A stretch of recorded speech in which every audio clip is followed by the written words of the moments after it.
takes it all the way for the touchdown. 86 yards. Jalen Warren back in. Down the sideline. Pickens makes the grab, and he goes in for the touchdown. Deep down the left sideline. There's a little bit of pushing off there. Here's Nix. He got it away, and he completes it at midfield. First down. It's Cook. In traffic, but seeing openings and being shoved. Still on his feet and driving. He's got Deion Dawkins in front of him. He's going to hand it off to Cook. Cook's got an opening. Cook fights. He's in for the touchdown. He had 16 rushing touchdowns this year to tie the franchise record, and now he's got one in the postseason. Love going to take a shot going deep down the far side, and intercepted. Darius Slay, stride for stride, picks it off. Jacobs, no shot, up the middle, in trouble. Second effort, Jacobs is in. Touchdown, Green Bay. Look for McCaffrey in motion.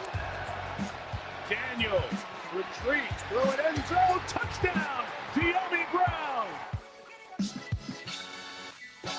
Good morning. Welcome into Hurrdat Sports Radio, AM 590, ESPN Omaha, ESPN Tri-Cities, presented by Centris Federal Credit Union. That's DB. I'm Ravi Lulla.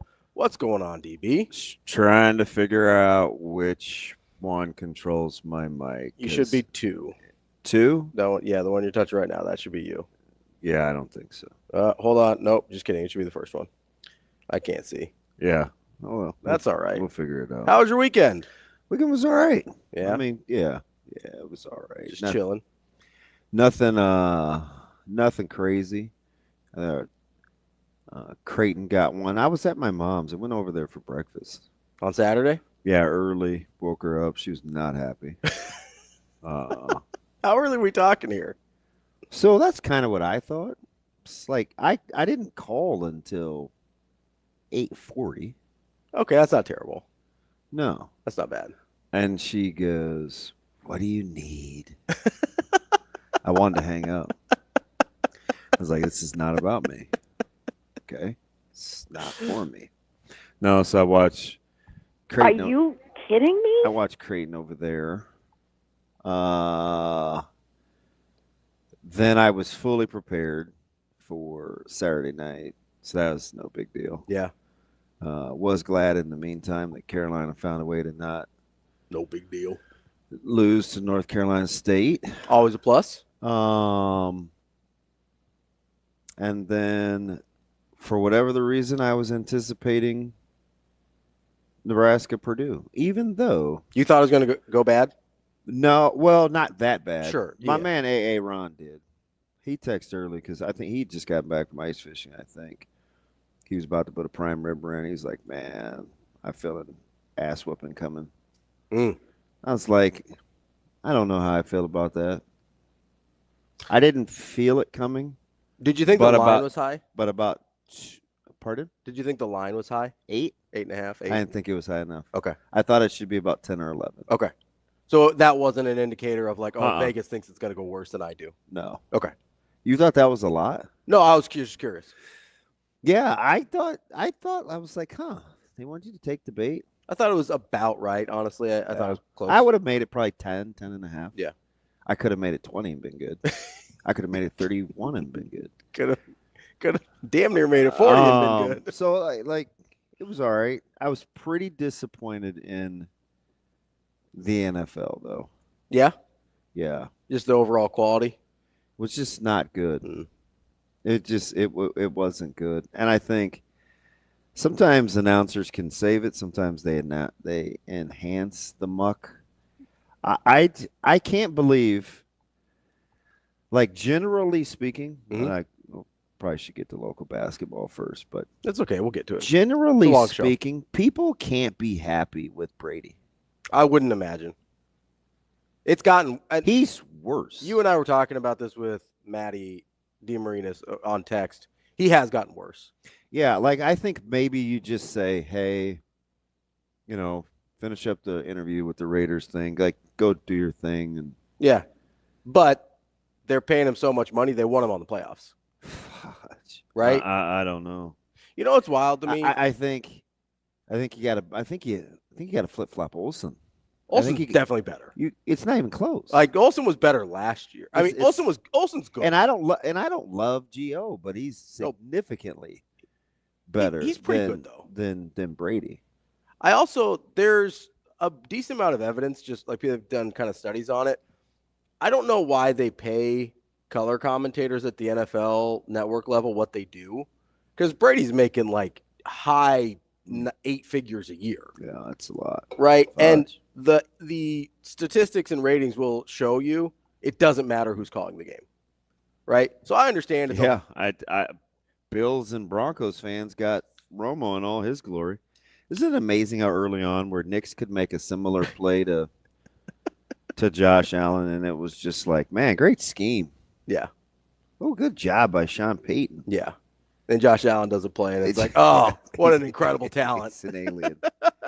Extraterrestrial. Although, yeah, totally blew how that one was going to go, except for Denver should have been in that game. Yeah, they really should have. I think Buffalo probably would have pulled away eventually anyway, but it should not. Like, the final score I did not think was indicative. Like, I thought Denver could have or should have been in it for quite a bit longer. Yeah, so we whiffed.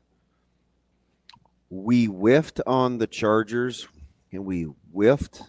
I can't remember. Did I talk you into thinking Denver could play that game tough? I don't remember what you said. We did a rapid fire. Don't think I got to that one. Okay, so I whiffed, but nailed the Commanders. Yeah, nailed Washington. Nailed the Ravens. Yeah. Hit the Eagles. Yep. Oh, can we talk about Jordan Love for a second here? You might end up being right. I feel like I am. I feel very vindicated. Well, I know short sample size still. He still did something yesterday that he hadn't been doing for a while. Yeah. I mean, he had gone 175 in a row without a pick. And the play Slay made was incredible. Yes. But I missed it the first time around because I was at wrestling, so I didn't get home until 5. I also don't know, to be fair, I don't know if I'm looking for him to be bad because I want to be right. So I'll see. Maybe I'll read into things that it's like, oh, that didn't get picked off. But I thought I thought the play Slay made. I didn't really fault Love on that. No, I don't either. But there's also some where I do fault Love that don't turn into turnovers. Oh yeah. Right, where I'm like, I don't like that throw. I think that's a bad read. There's a lot of that stuff too that doesn't end up looking like 0 touchdowns, 3 turnovers. Right. So, I mean, and to be fair, I don't love Jalen Hurts, and it's not like he had a crazy game yesterday. Gosh, they're a weird team. Shouldn't they? I want to say they're pretty good. I just don't feel like they should be better.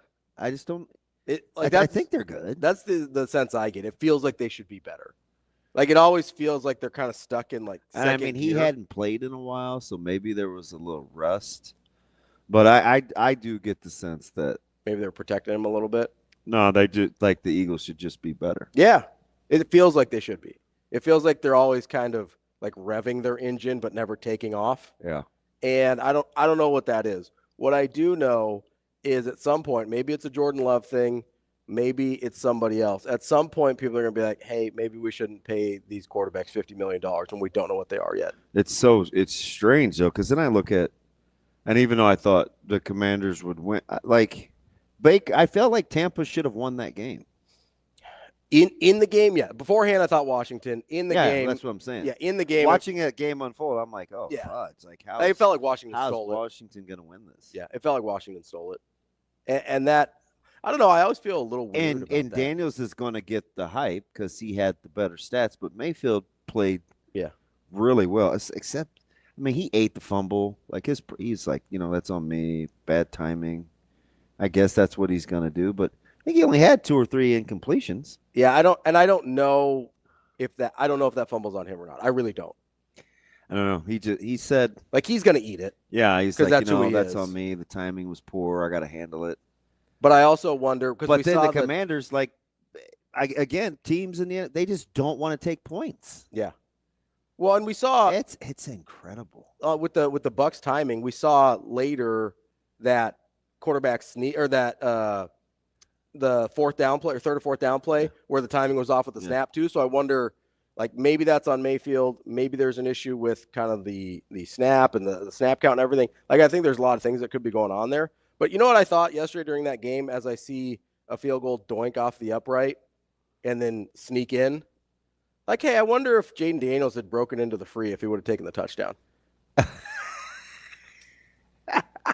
If Dan Quinn would have been like, what are you doing scoring there? Well, I don't know if you know this, but Saquon Barkley got a lot of run for not ripping off the long run. Yeah, that's in different circumstances a little bit there, you know.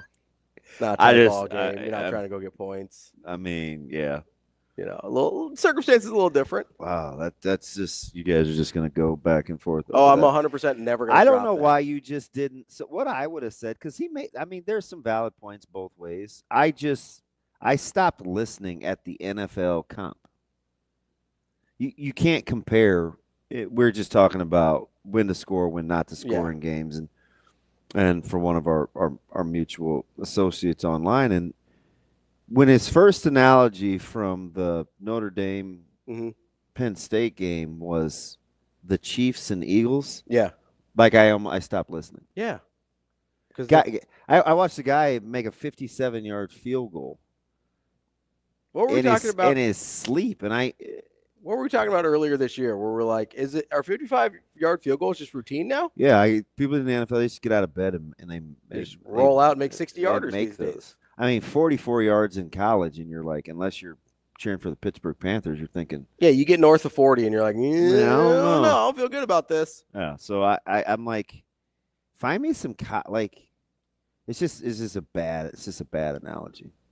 It's a lot easier to kick field goals for these guys in the NFL. They're a lot better at it. Like again, unless you're, the Chargers or typically the Broncos. You're a lot better at it. Or I mean, don't worry. Jake Moody had plenty of issues this year as well. Don't need to. It's incredible. It really is. But no, it was. It wasn't a terribly compelling weekend of NFL football. Would have liked. I mean, it ended pretty well, but it'd be nice if we could save it today on the Monday night game. I hope it's good. I think the Rams are going to win. Yeah, I don't know yet. I don't know. I'm trying to factor in the move to Glendale. That's the thing that I can't figure out. Like that's the variable that I mean, the line is weird. Mm-hmm. It's Minnesota minus 2.5. Like that doesn't seem right. Mm-mm. And it hasn't happened enough, I guess, for you to say that the Rams have their number. It kind of feels like they do. People talk like that, though. Yeah, they do. And like if this is at LA still, I feel really good about the Rams. I don't know. And I like this is a guy that's kind of championed the Rams. Yeah. I'm like, hey, man. They're playing really well. These guys are pretty good. They got good young healthy. Team. Yeah. I don't know. I got to think about that. Okay. Well, we'll circle back around to it because we got our betting. I gotta think about that. But that's one.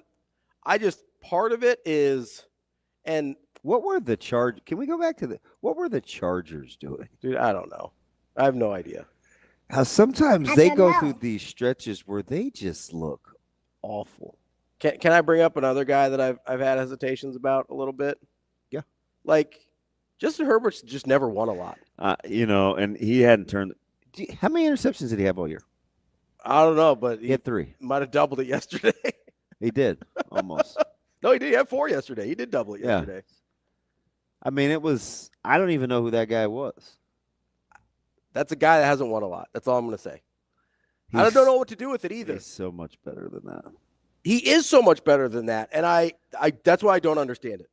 I'm not one of those guys that I have my mind made up on Justin Herbert and I think he's a loser or whatever. And then you watch them get off to that start and you're like, oh, they're all right.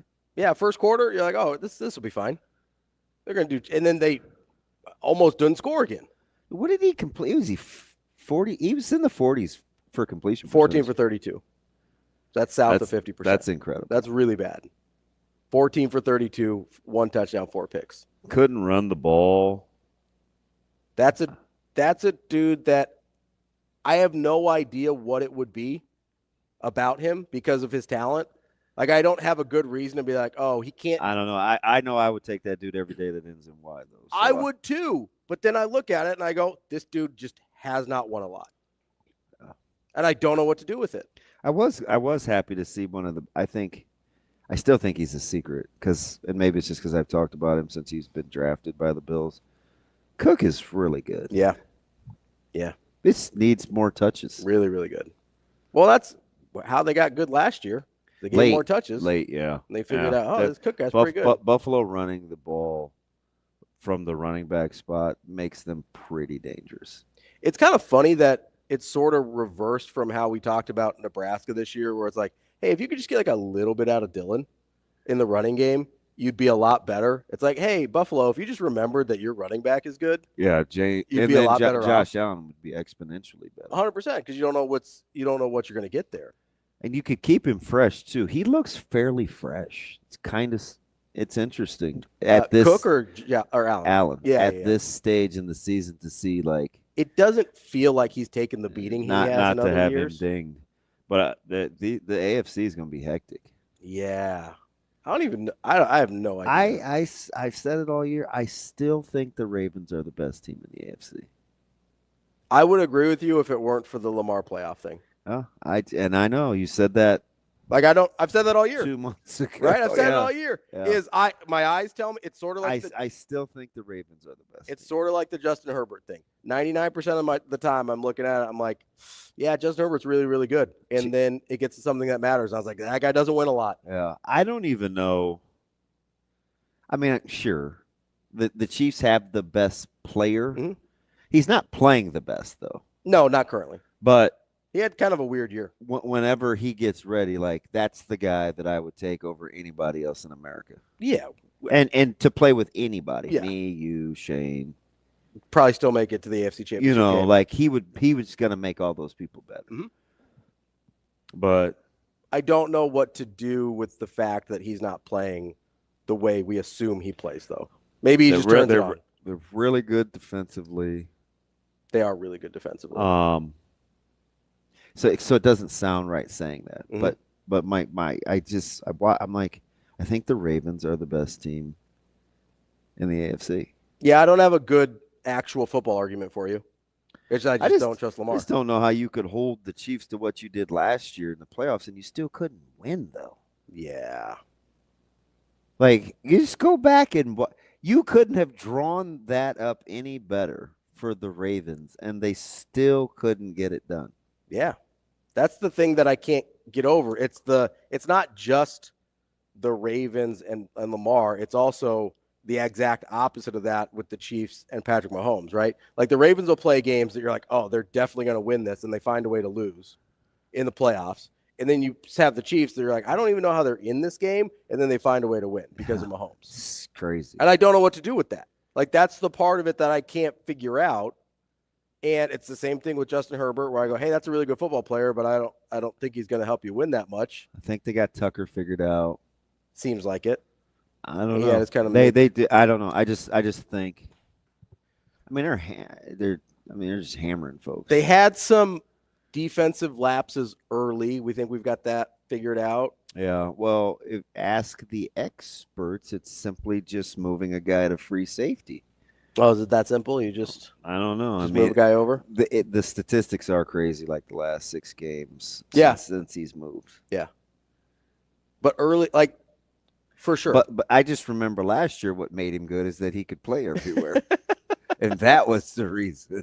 So this year. That's what made him good. But but do you remember though? Like he was this incredible chess piece you could move and he was everywhere. And now that they're playing him more like kind of that traditional free safety. They're like sensational. And I'm a Kyle Hamilton guy. Yeah. So I mean, I'm not hating. Yeah, not at all. Not hating on Kyle Hamilton. I just think kind it's of weird. The narrative is yeah, just whatever fits. Yeah. Well, I mean, maybe they needed more free safety this year. They do come across as the most complete team, though. I would say so. I mean, I look at the Chiefs and I have a lot of questions about everybody that's not Patrick Mahomes. Touchdown! Oh, I don't know. The defense is good. The defense is really, really good. They got offensively. I have they got questions the best about. front office. Yes. They have one of the best head coaches. They have the best quarterback. They have one of the best defenses. I meant on offense. I have a question about everybody that's good. not Mahomes. Yeah. Like offensively, And you can doubt. I don't trust anybody on that team not named Mahomes offensively. You Defensively, they're really You good. got to ride with Kelsey. just because of history. Oh man, please. He is playing better. Yeah. He started super slow. He's playing a lot better. That dude's a backbreaker.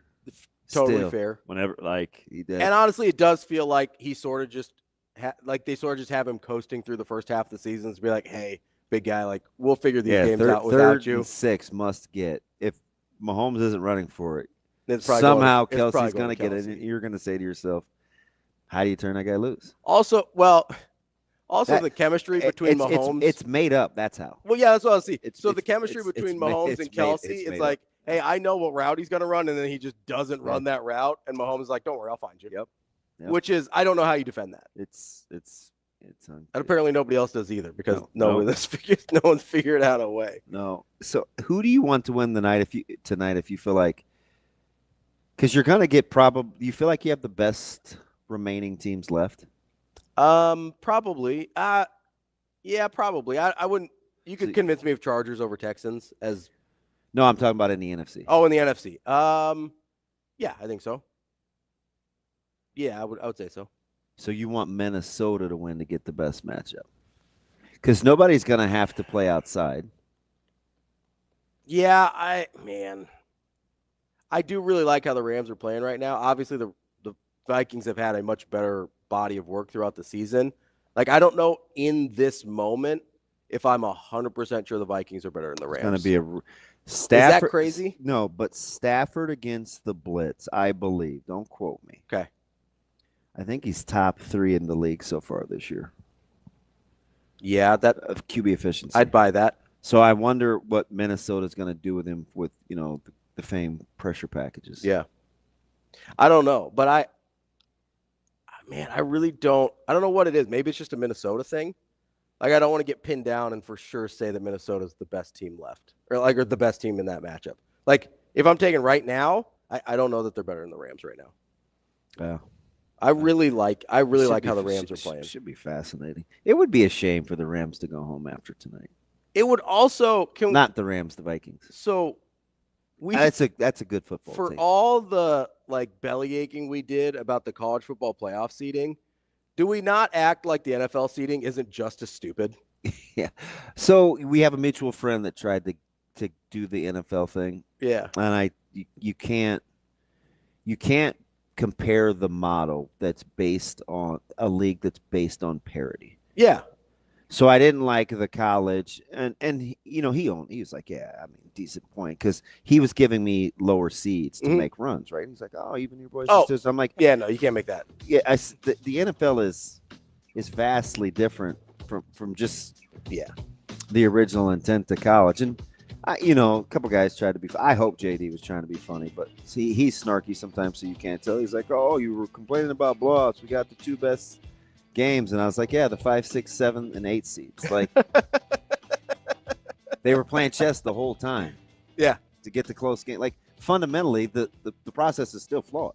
Yeah, 100%. Right? So I also think the NFL. We got to go back to that Texas. We got to go to Ohio State, Texas, and we will get to more NFL as well as some local college basketball here on Hurrdat Sports Radio. We will be back.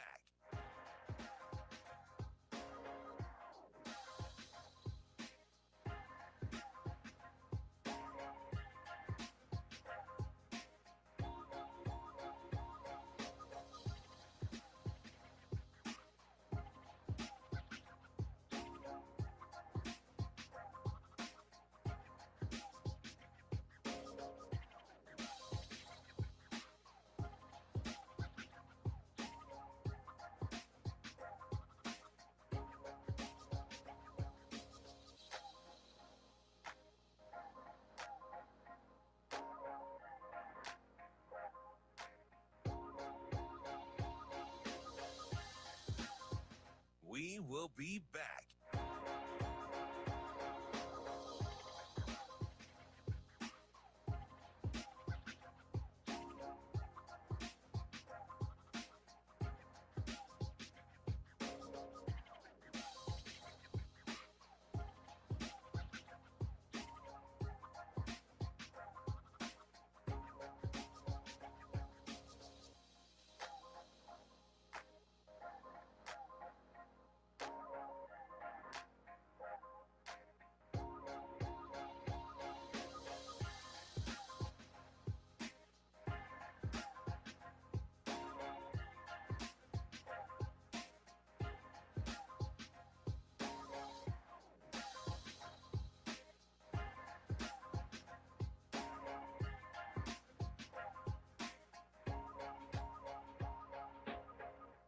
We will be back.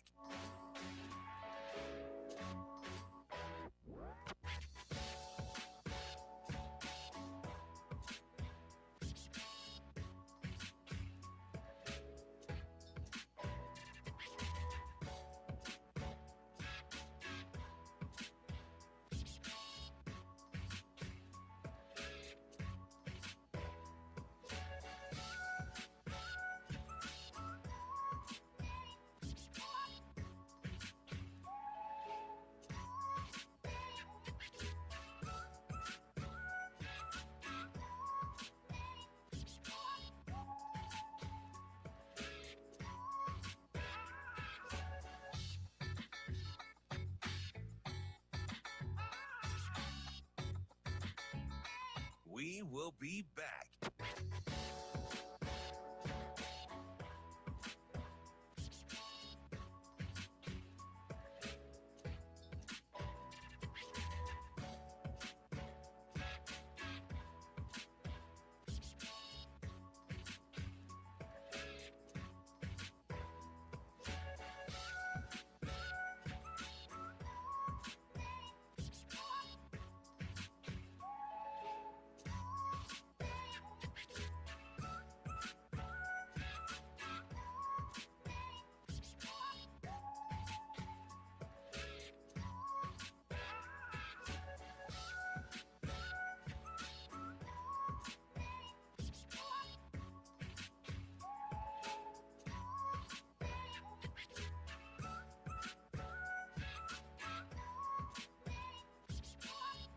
We will be back.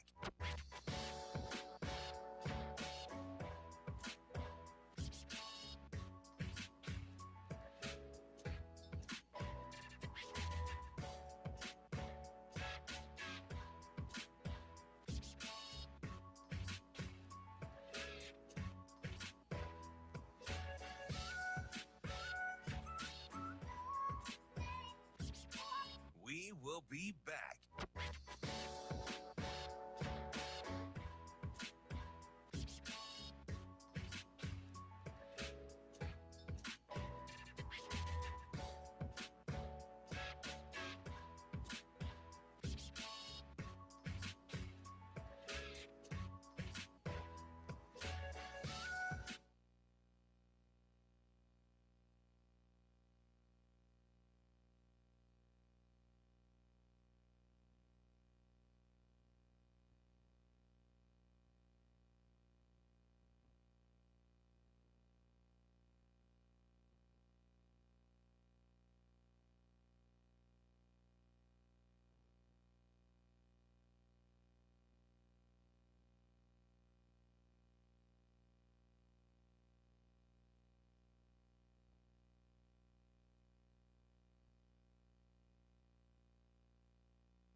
Welcome to Hurrdat Sports Radio.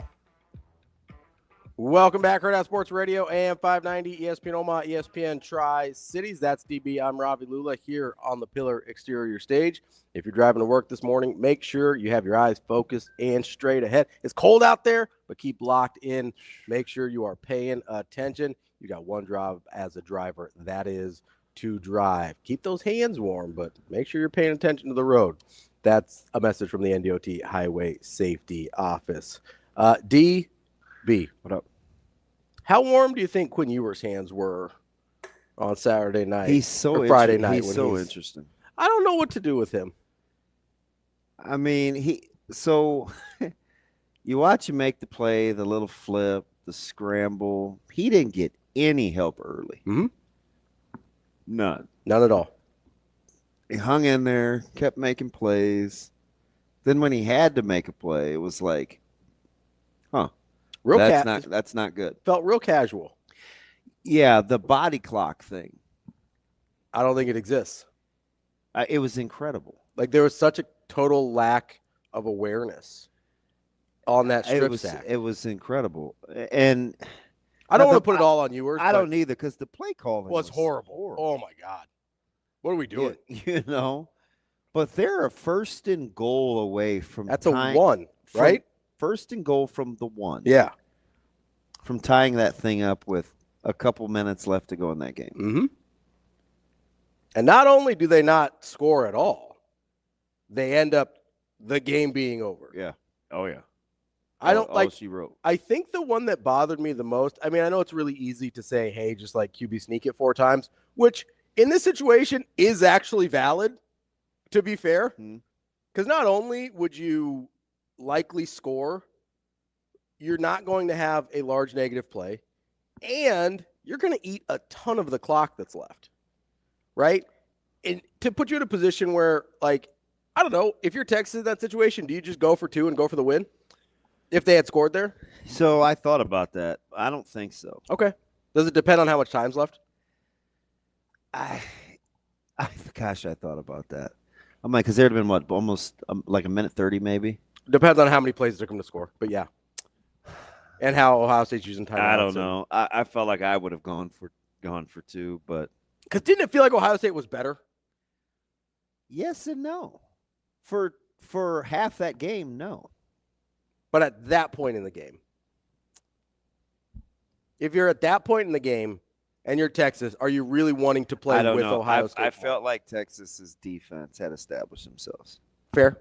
I did. I'll buy that. I really did. Because I didn't feel like wasn't much happening outside of that screen. Yeah, that's fair. I mean, everything else was a struggle. Mm-hmm. And we kept talking about the penalties for Ohio State, and they were driving me crazy. I'm like, are we really going to act like Texas has had 3 drops? Mm-hmm. You missed the PI on 3rd down where a guy was clearly grabbed. Mm-hmm. And you're mad about a hold and the fact that Henderson hit a guy in the face post-play? Yeah. One isn't any more self-inflicted than the other. No, I wouldn't say so. I was like, Texas hasn't helped themselves out any. No, they didn't. And I don't think they did Ewers any favors. I can't. So you watch him, and that might have been the first time a lot of people have watched him for a long time. Fair. The mechanics are surprisingly kind of poor, aren't they? I think the elbow dropping down and the push. Yeah. This was a guy that was super highly touted and the internet sensation. Yeah, coming out right. Yeah, he had the fire hose. Well, and he reclassed to make money at Ohio State. Came back to Texas. Like he was a dude. He was one of the guys. And he played a lot of that game without Golden. Mm-hmm. About the middle half. Yeah. Basically. Yeah. And but no, I like if you watch him and you hear. Did I feel like Ohio State was the better team at that point? Because that's your answer on whether to go for 2 or not. Were they playing better? I don't really know if they were playing better. Okay. So then maybe you don't go for 2. Usually in that situation, and I know it's hard to have. I probably would have gone for 2 because I want the game over. Yeah. But so that's kind of. I don't know. That's kind of what I'm saying. I do the same thing in basketball, right? If I'm not saying, hell, this team's better than me or whoever, but if I feel like somebody, like I feel like I'm lucky to be in the moment, and lucky's probably the wrong word, but fortunate based on how the game's gone. If I feel like you're going to shoot your shot. Yeah, I'm going to be like, hey, we have an opportunity to win it right here. Let's take that shot. Because in my mind, extending the game under those circumstances does not benefit you. I had a sense he was probably going to go for 2. That's why I liked, you go all the way back to the Boise State-Oklahoma thing. That's why I like Boise State going for 2, because it's like, hey, we're probably not supposed to be here. Let's take our shot and leave it in our hands rather than having someone else. Didn't you feel like they felt like Boise State, though? I don't know about that analogy. They felt they kind of were already playing with house money, which I hate, but. Yeah, maybe that's what it was me. Somebody said that again today last night about Notre Dame and Ohio State. And I was like, why? Don't tell that to Notre Dame. Yeah, I don't think Notre Dame thinks they're playing with house money. I don't. I think they think they're supposed to be here. I guess 5.5 during the game online with somebody. 9.5 seems like a lot. Yeah, it's down to 8.5. Is it? At least it was last night. So it's come down a little, but what is this, Ravens Steelers? I still thought that was too much. 8.5 still too much. No, you're exactly right. For Notre Dame? Yeah, I think Notre Dame is going to win that game outright. So, I mean, I've said that the whole time, that Notre Dame was my national champion. So, we're this far. I'm not going to – That's your deal and you're sticking to it? Yeah, I'm not going to bail on it now. I'm just glad we're, not going to have any concerns about even a poser SEC team winning a national championship this year. The stats in this – the even-handedness of these stats in the Ohio State-Texas game are astounding. Yeah. So, net yards. How many net yards do you think Ohio State ran for? The long one was a screen pass, so that's not in there. Let me ask it to you this way. What back do you think ran for the most yards? Henderson. Okay, how many yards do you think Henderson had? Not a ton. 42. I was going to say 48. He had 6 for 42. Wisner had 17 for 58. So just true running stats sans the sacks. Mm-hmm. Ohio State was 24 for 101. Texas was 29 for 97. Whew. Does that seem about right as you're watching that game? Yes. Running? It seemed like Texas had better success running the ball than that. Yeah. Especially in the second half. Yeah. It seemed like it. In the second half, it did. Yeah, I would say so. The second half, it seemed like. I was like, ooh, Wisner's kind of getting busy. They don't really have an answer for Blue. You know what I mean? Like, that's kind of what I was thinking. It felt like they could definitely run it if they wanted to. That's sort of how I felt. Yeah, obviously the 4 sacks killed Texas. He kills the overall numbers, yeah. But, I mean, he threw for almost as many yards as Will Howard. Yeah, I will say. One more touchdown, and it wasn't a screen. That's true. I will say Howard, especially the last 2 games, has made some throws that I didn't know he was capable of. It's interesting because I'm just following on social media. Now I'm hearing it's probably 60-40. Mm-hmm. The thing on Howard is, are we sure he's that good? That's what I'm hearing more. Mm. But you think maybe he's made some throw. Like what in particular? I mean, the sideline in the semifinals, there was a sideline throw to, I think it was a bouquet that I was pretty impressed with. And he's made some in big spots, like 3rd and longs where, he has to throw. I'm not sitting here and telling you that I think he's some great passer. He's better than I thought he was. Which I've probably gone the other way. I kind of felt like, honestly, just like I just wonder what happens like when he's not throwing to open guys. And I think I kind of saw it. Well, I did want to bring up the Jeremiah Smith of it all from Friday, because how many times did we talk about like, hey, like maybe you just pay attention to where that guy is and you'll be okay? I really liked what Texas was doing on the back end. Yeah. One underneath, one over the top, every single time. So if you pay attention to where the good wide receiver is, it makes it harder on him? Yeah, and I guess Tate was going to be the guy that was going to have to beat him. Yeah, and he couldn't. What? Almost. He had some clutch catches. Not bad. He doesn't look like a natural receiver, does he? No, I don't think But so. he beat 80% of the country's ones. That's DB. That's the embarrassment of riches Ohio State has. I'm Ravi Lulla. We'll set up the show coming up next here on Hurrdat Sports Radio. We will be back.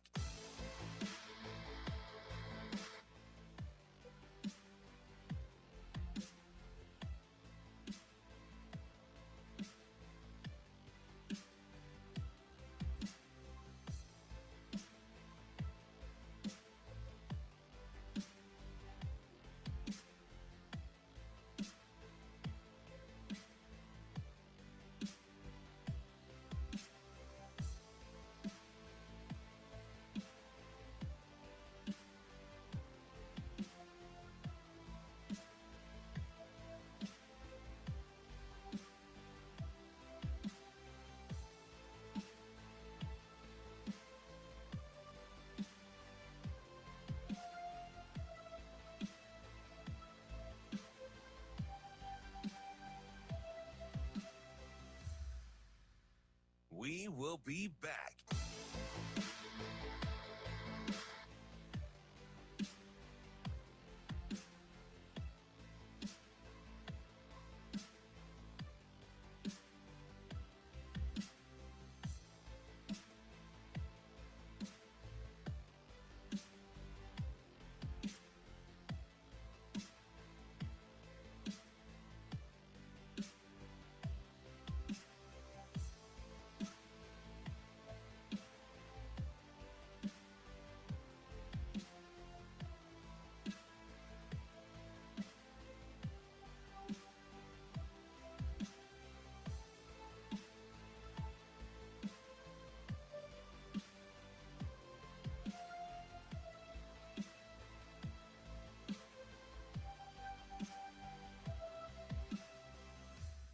We will be back.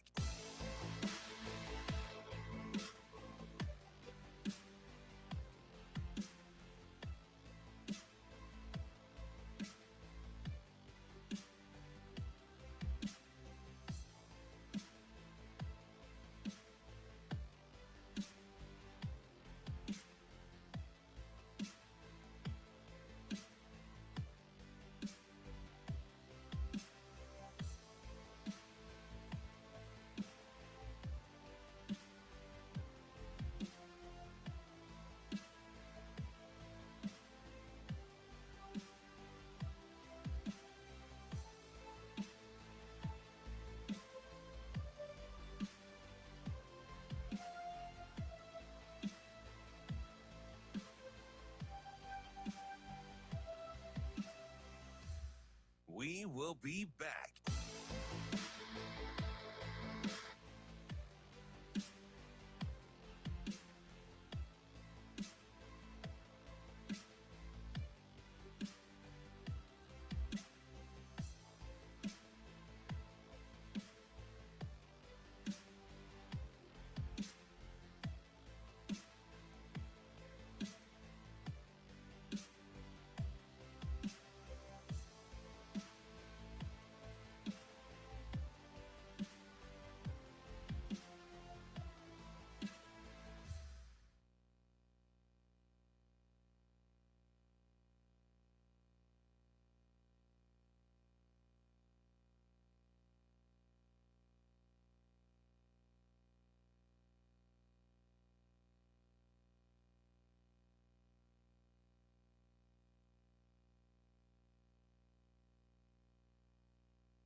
You're listening to Hurrdat Sports Radio.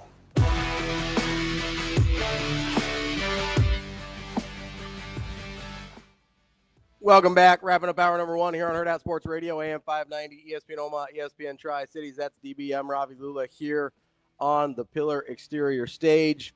DB. Hi. I don't know. Yeah, I'm thinking about this Will Howard thing the whole break. Why? Did I throw you for a loop? Yeah, because I do think I'm just the opposite. Based on what I saw at Kansas State, I did not think he'd, even with better receivers and guys running So open. I remember, I don't forget anything. Yeah. I do remember you were kind of trumpeting Mm-hmm. just because you're the best quarterback in the portal, does that make you Good? Yeah.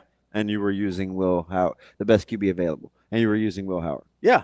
And I don't. And we talked about like a couple guys in the portal and what it means to be highly coveted versus being good. Yeah, people being like enamored with Tyler Van Dyke, and it's like you watched him in Miami since his freshman year because it's been kind of. So I know he had a long way to go to prove something to you. He did, and I'm sitting here and I'm. I wasn't. I looked it up over the break to make sure I wasn't imagining how mediocre the passing stats were at Kansas State, and they're just as mediocre as I thought they were. Didn't have a high completion percentage. He was better. Obviously, his last year was his best year, but just kind of a lot left to be desired as a passer. Now, you're right. He has guys running open pretty much all the time at Ohio State, and that tends to help a lot. But I also know we do this misnomer all the time in basketball and in football where it's like, oh, this defense is really bad. We're going to score a lot of points. Well, if your offense can't execute, it doesn't matter how bad the defense is, right? Like if your quarterback can't throw, it doesn't matter. Unless you're in West Lafayette. Correct. But like if your quarterback can't throw, it doesn't matter how open the receivers are. And I didn't know if that was the issue with Will Howard. Yeah. And I've been – maybe it's because my bar for him was so low. I still think – I mean, he's a 5th, 6th round draft pick. Yeah, I don't think he's any – I'm not trying to say he's a day 2 guy. But I don't know if I'm more convinced after – maybe my bar for him was just so low that he cleared a very low bar. And I'm like, oh, okay. And I think for me, I might have been just the opposite. Like if I'm processing this out loud, you just thought he was better than I did from the jump. Yeah, which that makes sense. But now I'm like, I wouldn't say he's holding them back. I did feel like, remember I was kind of making light of is Ewers now the reason for the treason that they can't win. Mm-hmm. I didn't think it was going to be his accuracy. I didn't think it was going to be the lack of his pocket presence that was going to cost him. You thought it was going to be accuracy. Yeah. Yeah. I did pocket presence a couple of times. That third set, he looked like Shedeur back there, like just chilling. So the first time he flushed himself, and he kind of did like that little, he kind of just ducked as opposed to just stepping up where they had room. I was like, oh boy, this might be a long night. You know what? But he snapped out of it though, which is what he does. You know what it kind of felt like is, and maybe you know way more about this than I do, but it felt like he's a guy that was almost working through like a pressure drill and not actually playing football. Yeah. Like a lot of times it feels like he falls into that, right? Where it's like, okay, I see. You ever watch Russell Wilson? Yeah. Yeah. Where he fake flushes himself and it's like, it feels like he's going through a drill. Yeah, like he was shadow box for too long. Yeah, he just did the same rhythmic moves. Like, who was that guy that was always running through the pro days? George something, the quarterback guru. He's like chasing you with a broom. It felt like Quinn Ewers was like, "Oh, here comes the broom. I got to flush." I still think Texas was significantly better than the national media thought. I'll buy that. The broadcast was disturbing early. The first half was really bad. Yeah. And it was like, even at the very end, and they're like, "Oh, that Notre Dame team is going to have their hands full with this Ohio State bunch." And I'm like, they weren't going to a Texas? Well, what was it about that game that led you to believe that? Yeah. At the very end, like you didn't have to, like throw shade. You know what I mean? Yeah. I don't know. I don't know. I'm fascinated. I'm fascinated by the narratives. I really am. Yeah, and I'll be totally honest. I don't know if Notre Dame is good enough on the outside. The same question we had against them, all year basically. But we had it against Penn State as well, where I don't know if they're good enough on the outside to win that game. No. I know they're good enough inside. That's going to be the thing. I know their defense is good enough. I'll take their secondary against anybody. I don't know if they're healthy enough. Now, the real matchup is going to be how Ohio State uses Downs and Styles on Leonard. Yeah. Because there's some games you can play there. And Notre Dame absolutely needs Leonard's legs to be a factor to even have a shot. Yeah. Because, again, he's a guy that will make a handful of really good throws a game in key spots. I don't think that's a guy you want to rely on his arm to win you a football game. Yeah. That was not Shane's looking at him. It was not shots fired about Nebraska's loss to Purdue. Fudge. Let's talk to Nate. Nate wants to talk a little further. I thought it was shots fired about. You just can't. If you're going to be a defensive team, you haven't guarded anybody for 3 halves. I thought it was shots fired about Wilson. Russell Wilson's got to go. I know. So I know you were watching the game, so I didn't want to bother you too much. Listen, I put the phone up Saturday. There's a couple coaches. I didn't even get back. Oh, man. But so I sent in our group with Dean Marinas. I sent a text that said, like, Russell Wilson at this point of his career is like watching your buddy golf, right? He's gonna shank like his throws. That goal line when they started at the 1, I think, and it's 2nd and 9. He's got a wide open tight end underneath and just like turfs it. And then on 3rd and 9, throws a seed up the seam. And it's like, okay, my buddy's going to shank it into the woods. And then he's going to hit an incredible approach shot out of the rough and get himself back in play. And then he's going to just completely biff the chip. And he's going to make a 20-footer to save par. That feels like the Russell Wilson experience. Russell Wilson, what did you do?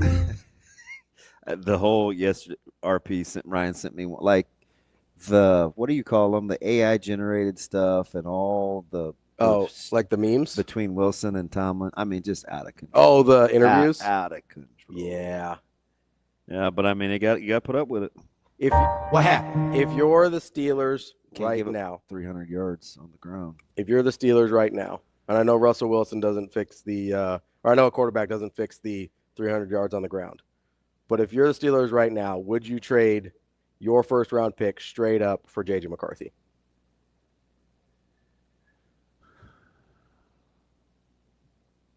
Yes. That's what I think you should too. I would. Did we lose Nate? Yeah. But you know what the Steelers Call back, Nate. You know what the Steelers are doing right now, don't you? What's that? I can't believe we're going home. We're going home.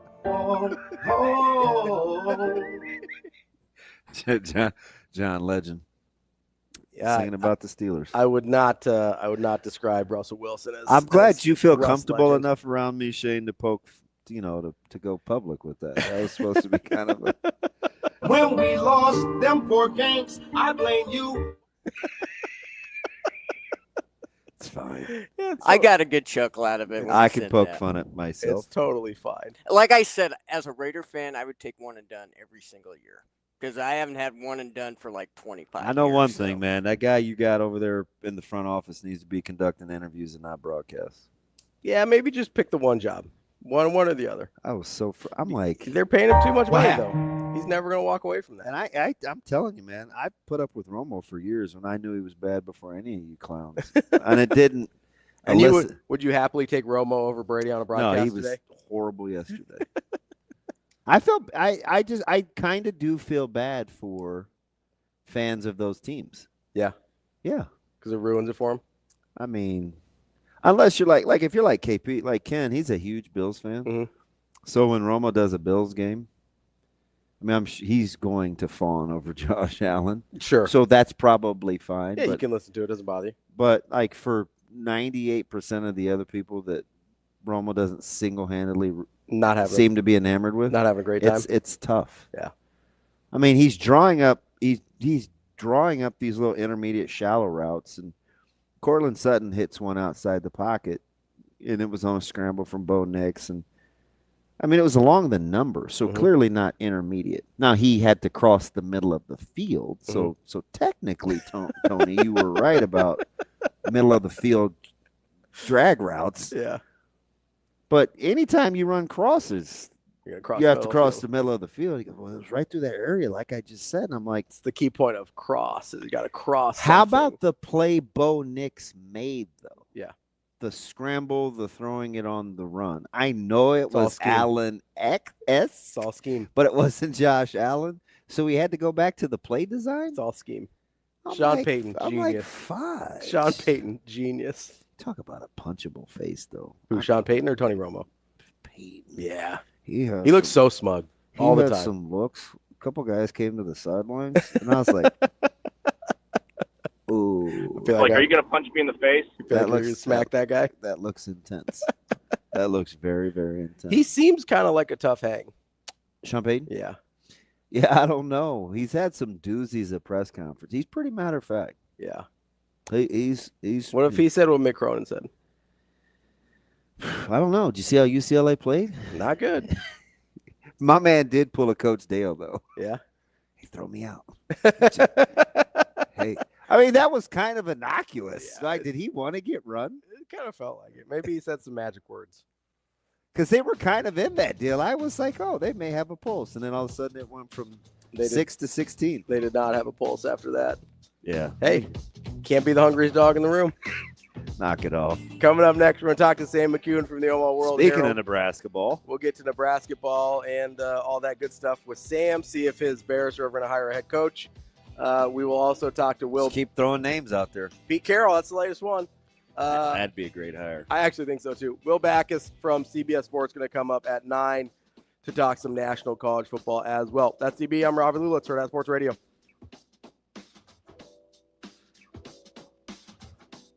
We will be back.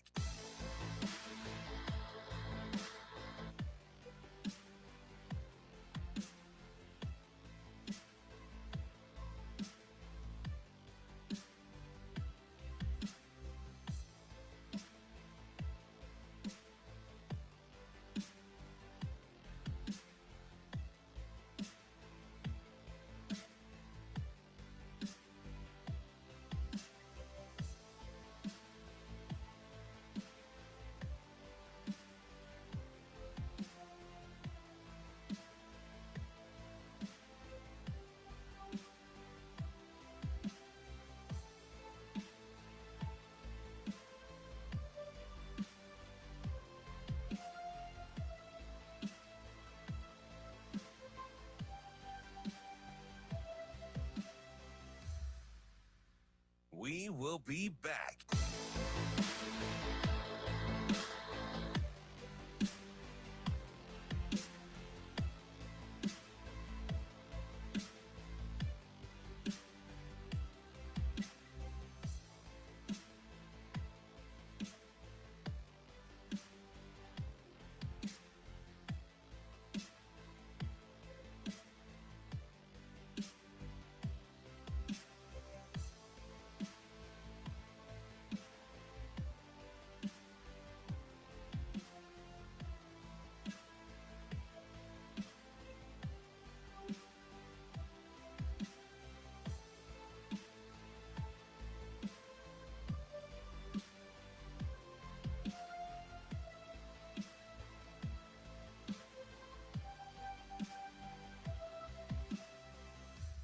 We will be back.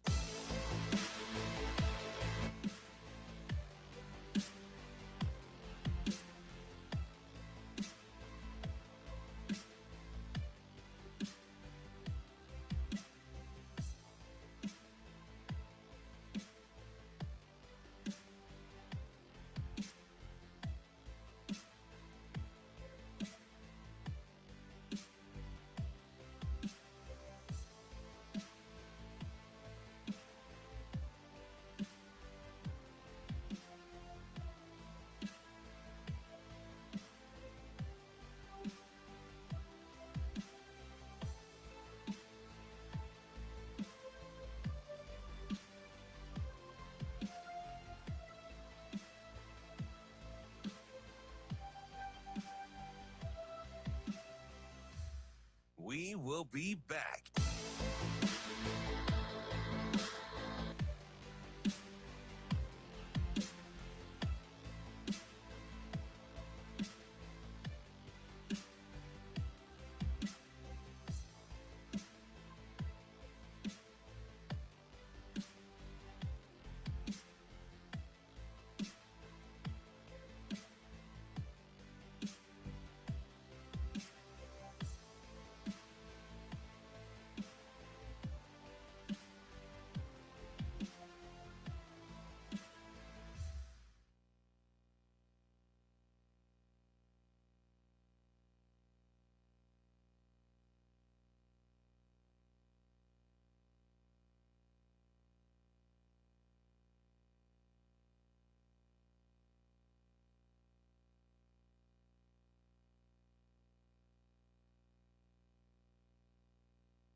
You're listening to Hurrdat Sports Radio. Here is the sports editor for the Omaha World-Herald, Sam McKewon. That's fine. That's fine. That's fine. Sam McKewon. We're gonna throw the ball, and you just stand back there and throw it where you want to go. And that kind of thing. Sam McKewon. Are you guys going? Sure. Now, Sam McKewon. Kicking off hour number 3 here on Hurrdat Sports Radio, presented by Centris Federal Credit Union. That's DB. I'm Ravi Lulla. We are joined now by Sam McKewon from the Omaha World-Herald. What's going on, Sam? Sam, you there? I am. How are you doing, Sam? Good morning, Sam. What's up? I'm good. How are you? Hanging in there. In there. How's the weather? Gorgeous.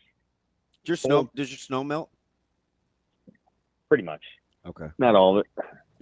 Yeah, about 85%. We didn't even get any, Sam. Is Dusting. that not mind-boggling? Dusting. Yeah. I know. That's where it was, a tiny little band. It's that whole closer to the sun thing, you Lincolnites, you. That's right. Hey, so I want to get to Nebraska basketball here in a second, but I'm trying to pick your brain here on, are the Chicago Bears going to hire anyone anytime soon without any sort of feedback on what's going on with the front office? Can they hire anyone anytime soon? Well, I think there's guys that take the job. So in theory, yeah, they absolutely could.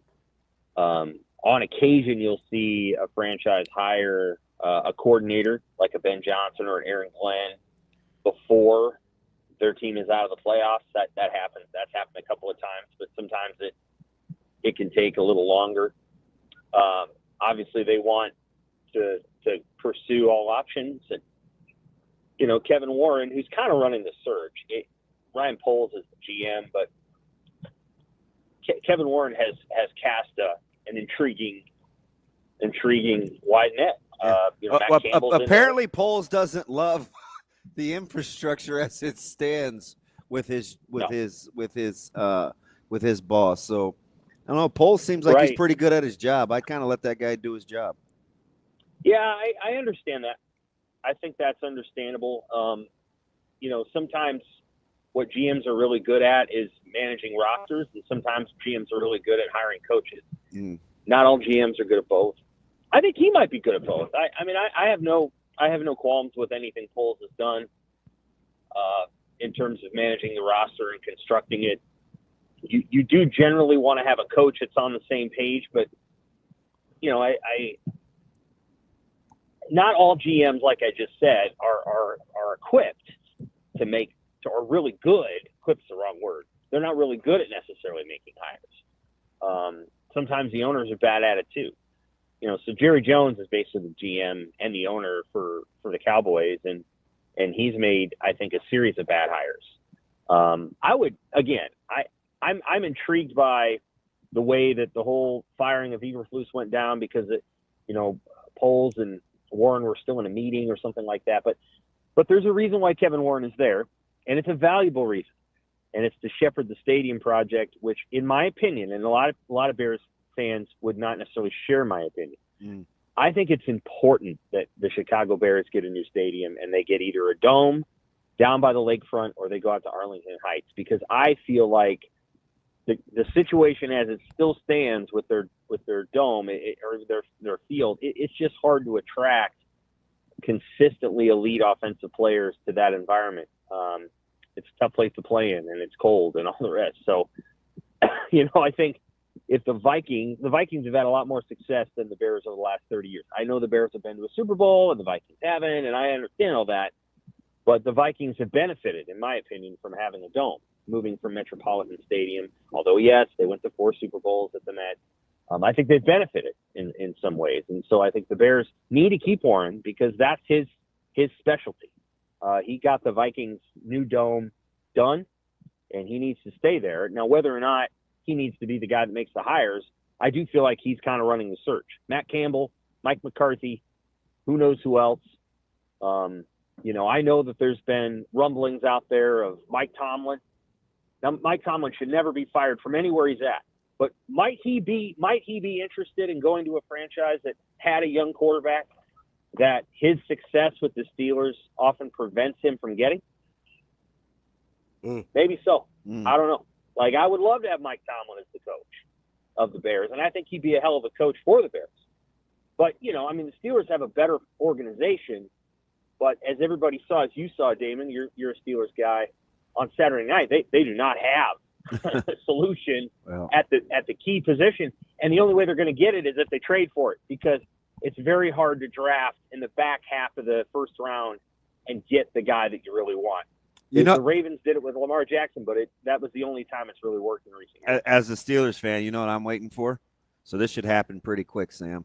I'm waiting for there to be 7 or 8 first-round quarterbacks with first-round grades, and only 4 teams need quarterbacks, and one of them will fall to the Steelers, who inevitably will be picking somewhere between 18 and 22. That's what I'm waiting on. Is that too finite, Sam? It's a really specific situation. That's optimistic. Where did the Broncos get Bo Nix? I can't remember. They 10, right? Was it 10? Yeah, because everybody thought they reached. And I was going to say people thought that was a reach. It's getting harder and harder to get anybody. Shoot, people thought Penix was a reach because they had Cousins. Yeah, it was more a situation than, but yeah. Still. Well, hindsight. McCarthy. No, but people were rational. No, I remember this narrative clearly, you guys. It was, well, you have Cousins. Why you could have stood pat and he would have gotten to you. No, he wouldn't have. So clear, like, I don't know, the whole value versus worth thing for a quarterback. The ongoing jokes the last handful of days, Sam, about Mike Tomlin and Russell Wilson. I went from depressed, put my phone down. I didn't touch my phone Saturday from probably 8:15 till 3:30 a.m., which is backwards, I know. But so now I can at least kind of laugh a little bit. Some of them are funny. The whole AI generated stuff, Sam. It's the only way. Tomlin's Tomlin's great. I gotta laugh to keep from crying. So I'm sure you were watching the Steelers-Bengals game when Wilson just rolled out. Didn't get out of bounds. Didn't just rolled out and ran, and the clock's running, and the look on Tomlin's face is like, you got to be kidding me! Like he stayed in bounds for another yard and a half. I know. It was incredible. So anyway, I would love to see Mike Tomlin coach the Bears. I feel like it actually might be this moment, because you have to be like honest about the fact that you have a great roster, but you don't have a great quarterback, and the only way you get one is to really got to pay for it. Like, you got to trade players, you got to trade picks, and I think the defense watching Russell Wilson sapped their spirits. I'm serious. I'm sure it did. Saps my spirits. I don't like. I mean, because their body, their lack of physicality, I think they just were like, "What difference does it make?" Right. Well, and again, the guy I'd behind never him seen is that not, before. The guy behind Russell Wilson is not the answer. God bless him, and I do. I really appreciate Justin Fields as a person and how hard he plays, but they benched him for a reason, and I know the reason because I watched many years of him with the Bears. So, he doesn't have it. I don't know what it is. Maybe he'll get it one day, but so they're in kind of a tough spot. And, but as for the Bears, we'll see what they do. I'd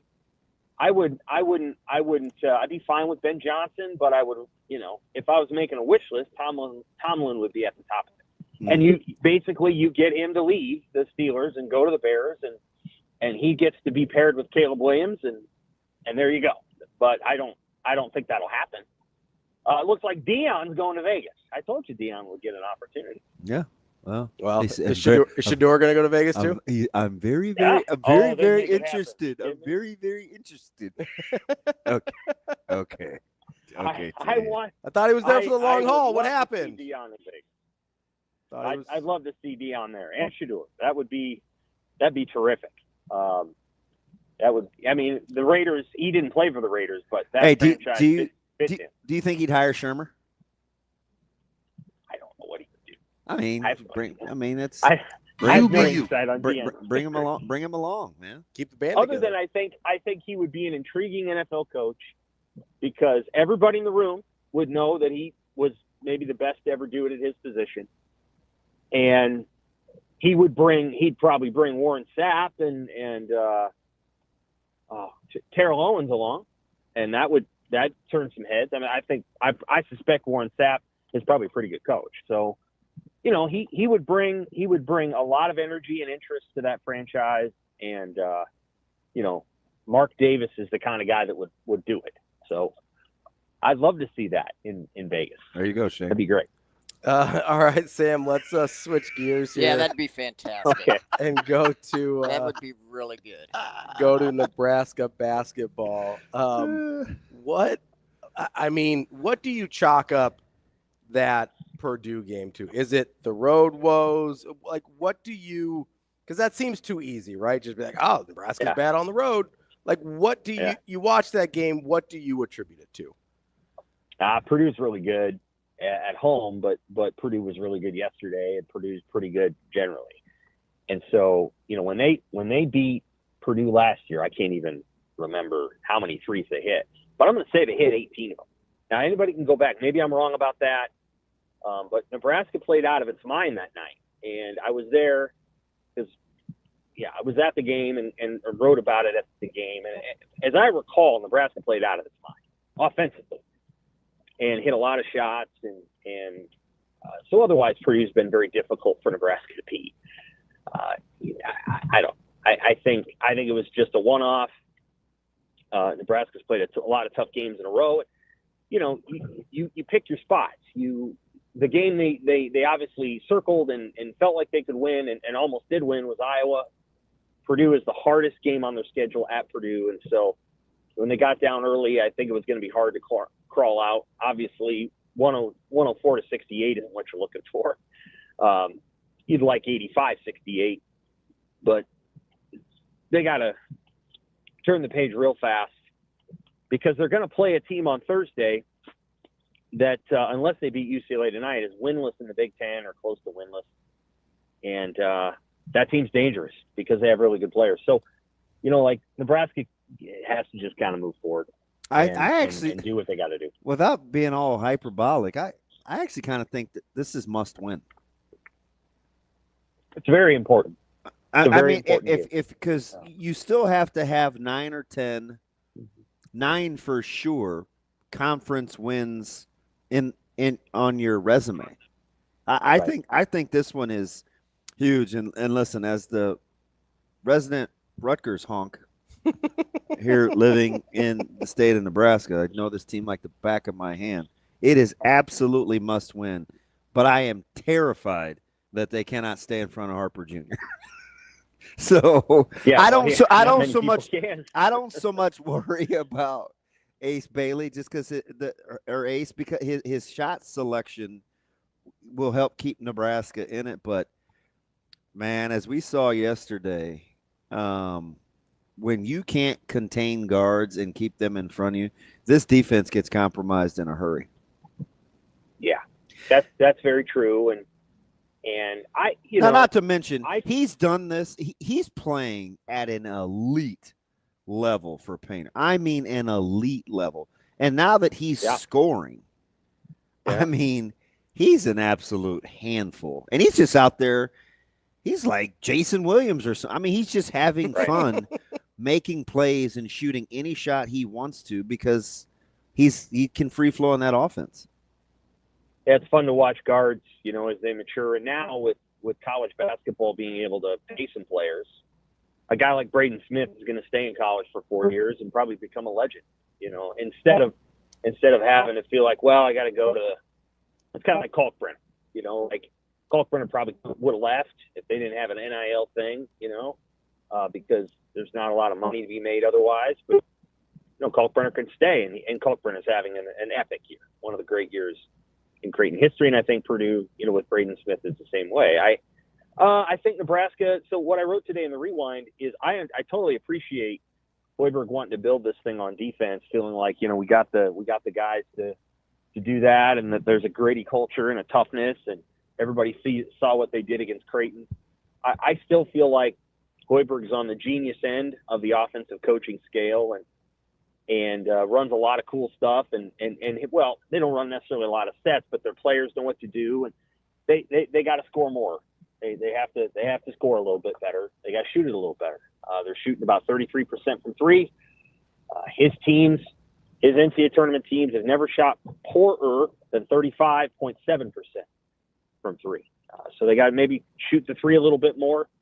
I do wonder. I'm going to be watching this on Thursday. I think I'll be at the game just as a spectator, not as a journalist. But I do wonder if the starting lineup gives you enough offensive juice out of the gate. I think that starting lineup really needs Buchengel to hit a three or two. Boy, did he teased me yesterday, because the couple days before, I'm like, he's the guy that offensively strikes me as having a much higher ceiling than what he's shown. So then he calmly steps out, he knocks down the pretty looking three, and I was like, there we go. That's what I'm. Oh, that was his shot's pretty. He has a pretty shot. That was short lived. And pretty. He has a prettier shot than Juwan Gary, and Juwan obviously is a great player. And conversely, his first air ball also let me know that this wasn't going to go the way of how I wanted it to go. Right. Juwan's, going to be hot and cold from three. Yep. He's never necessarily going to be the guy that you're like, all right, there's the guy that's going to be your second 3-point shooter in the starting lineup. It's Bryce. And then I think what you hope is that it's Burke Buchengel. They have a big lineup. That's a big lineup because you put me in there at center and all the rest. And then Morgan comes off the bench. But Connor Sejan comes in about 4 minutes into the game. And that's your best 3-point shooter. And he's been kind of hot and cold, right? He was good against Southern, and he struggled since then. But then, I think a Sejan is a key, and maybe Sam Hoiberg needs to play a little more. I remember the team 2 years ago, which was many people were like, yeah, this season is over. And then all of a sudden, Casey and Sam come out and start doing stuff that the guys that got hurt didn't do. They're going to have somebody touch and harass and give up a couple fouls on Harp Jr. because his ability to get downhill, like, you have to be pot committed. And we saw it, and it's going to be so different than Purdue, where they would play those little two-man games and ball screens, and Nebraska would get caught in those little pin downs, and they wouldn't touch anybody with that little two-man game. But now with Rutgers, you don't have to stay attached to shooters, really. Like, you can help will Nebraska. It's you were afraid to leave anybody from Purdue. But apparently that was okay for Nebraska because guys were getting uncontested threes anyway. But man, it's a much better team. Yeah, but it's a vastly different defensive game for Nebraska on Thursday. Way different. It is, yeah, very different. And it's not necessarily a matchup that Nebraska minds. I mean, Rutgers had a better team 2-3 years ago that went to the NCAA tournament. Nebraska, took that team apart. And some of it is the style that the Rutgers coach wants to play. So again, I think Nebraska is going to win on Thursday because I think their defense will do a good job. Just big picture, I think they got to shoot the ball a little bit better. And I know that Sam Hoiberg isn't as tall, but you might have to play him. He can hit a clutch three when you need one. And he's a guy that gets the team going. He may need more minutes, and I don't know. Maybe Connor Sejan needs to start. I doubt they're going to change anything because they like the lineup they have to start the game. And Burke Buchengel, if he's playing well, gives you that second spark plug as a shooter. But if he's not making shots, then you got to watch the starts of games, and Nebraska could be down 12-8. Early on Thursday because they don't have a ton of firepower on the court. I've never cheered so hard for a UCLA team as I'm cheering for them today. I want Rutgers to come in here kind of reeling. I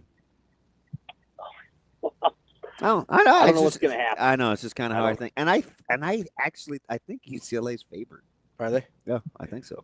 Sam, there's something I've been wondering about this Nebraska basketball team kind of off and on all year is this team good enough just from a talent, length, athleticism standpoint to hang their hat on being a defensive team in the Big Ten? Right.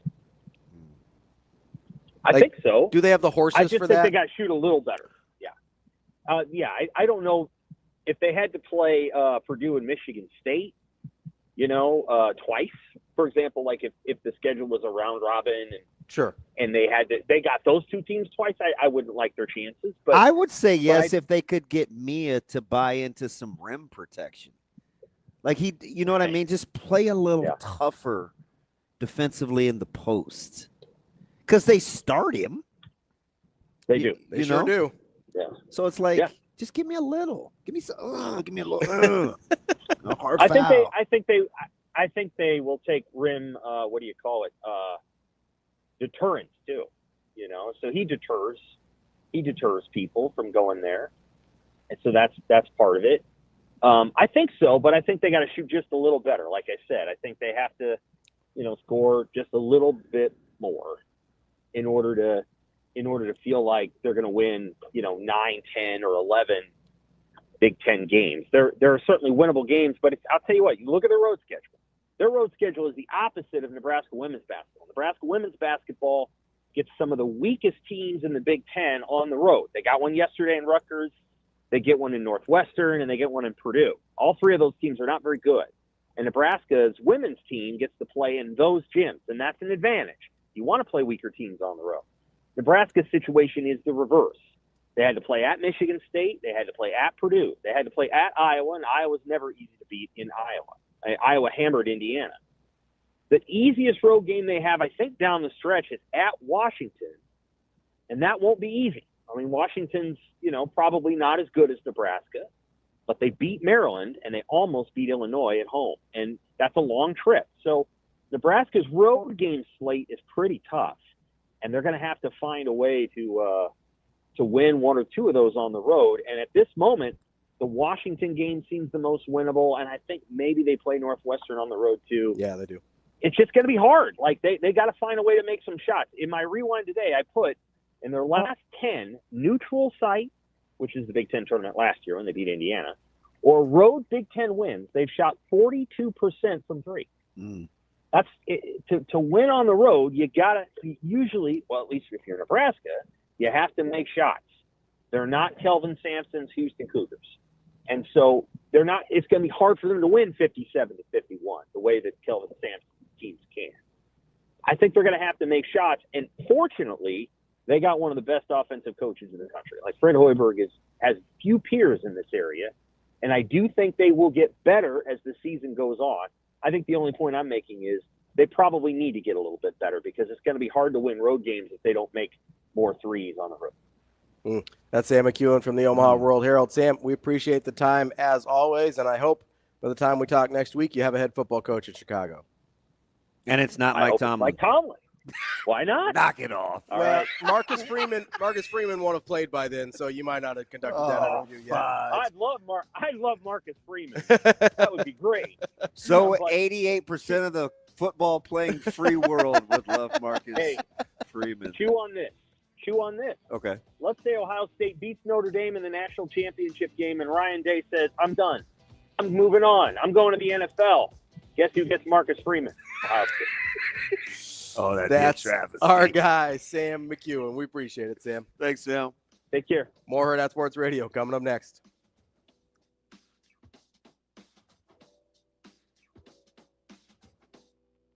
We will be back.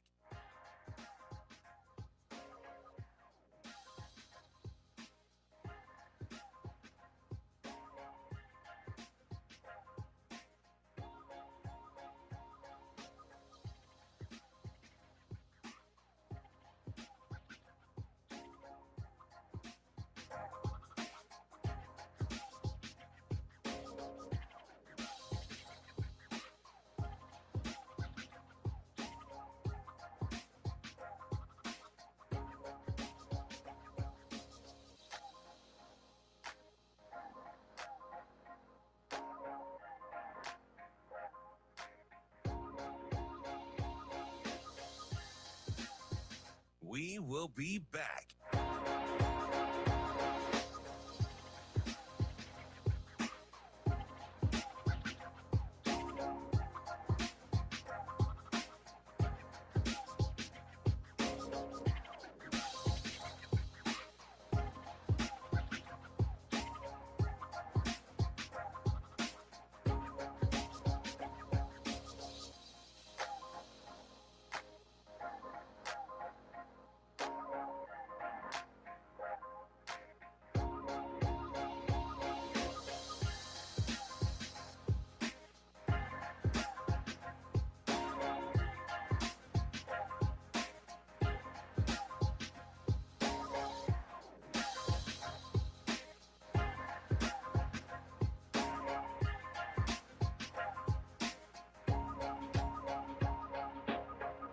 We will be back.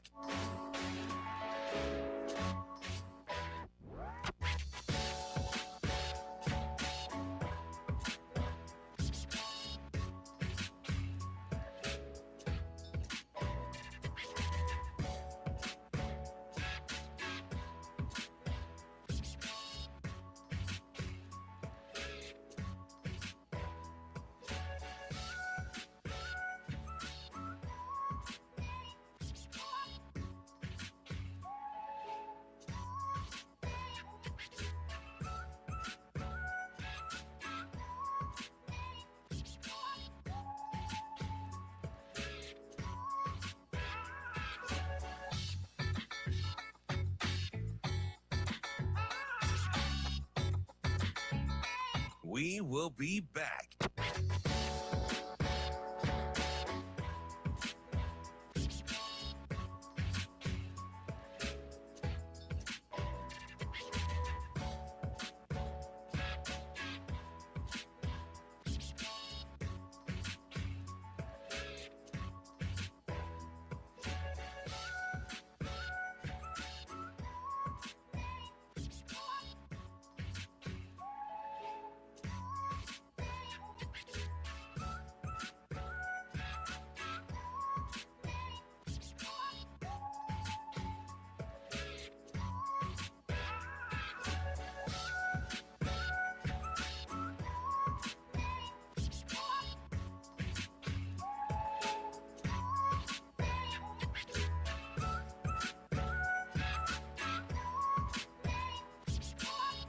We will be back.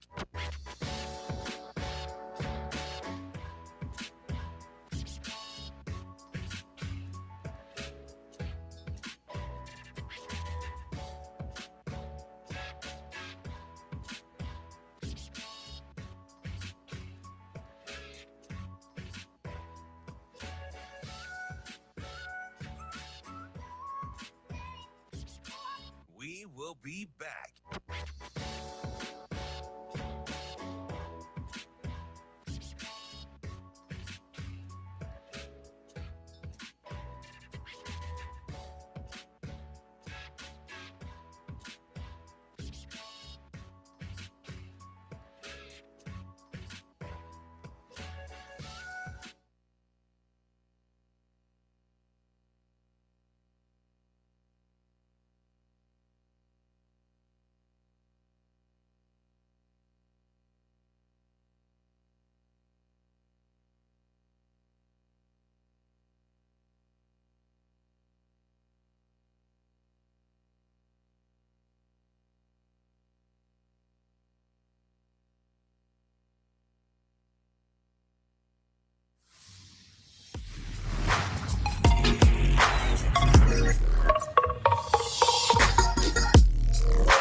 You're listening to Hurrdat Sports Radio.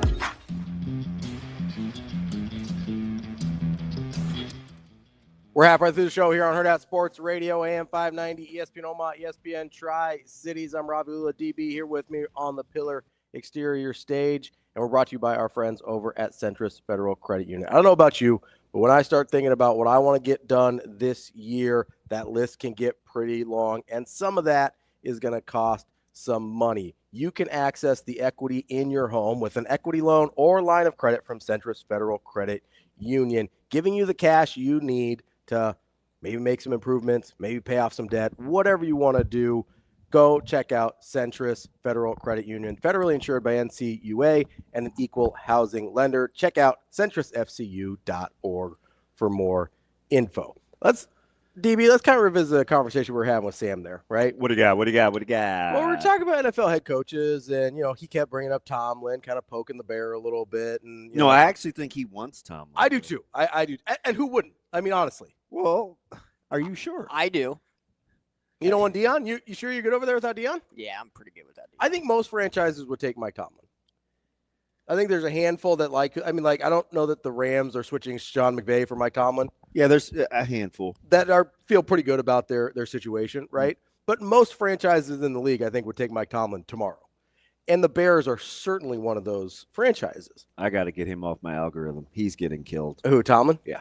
But you brought up an interesting thing in the break because you obviously have an affinity for Mike Tomlin. Yes.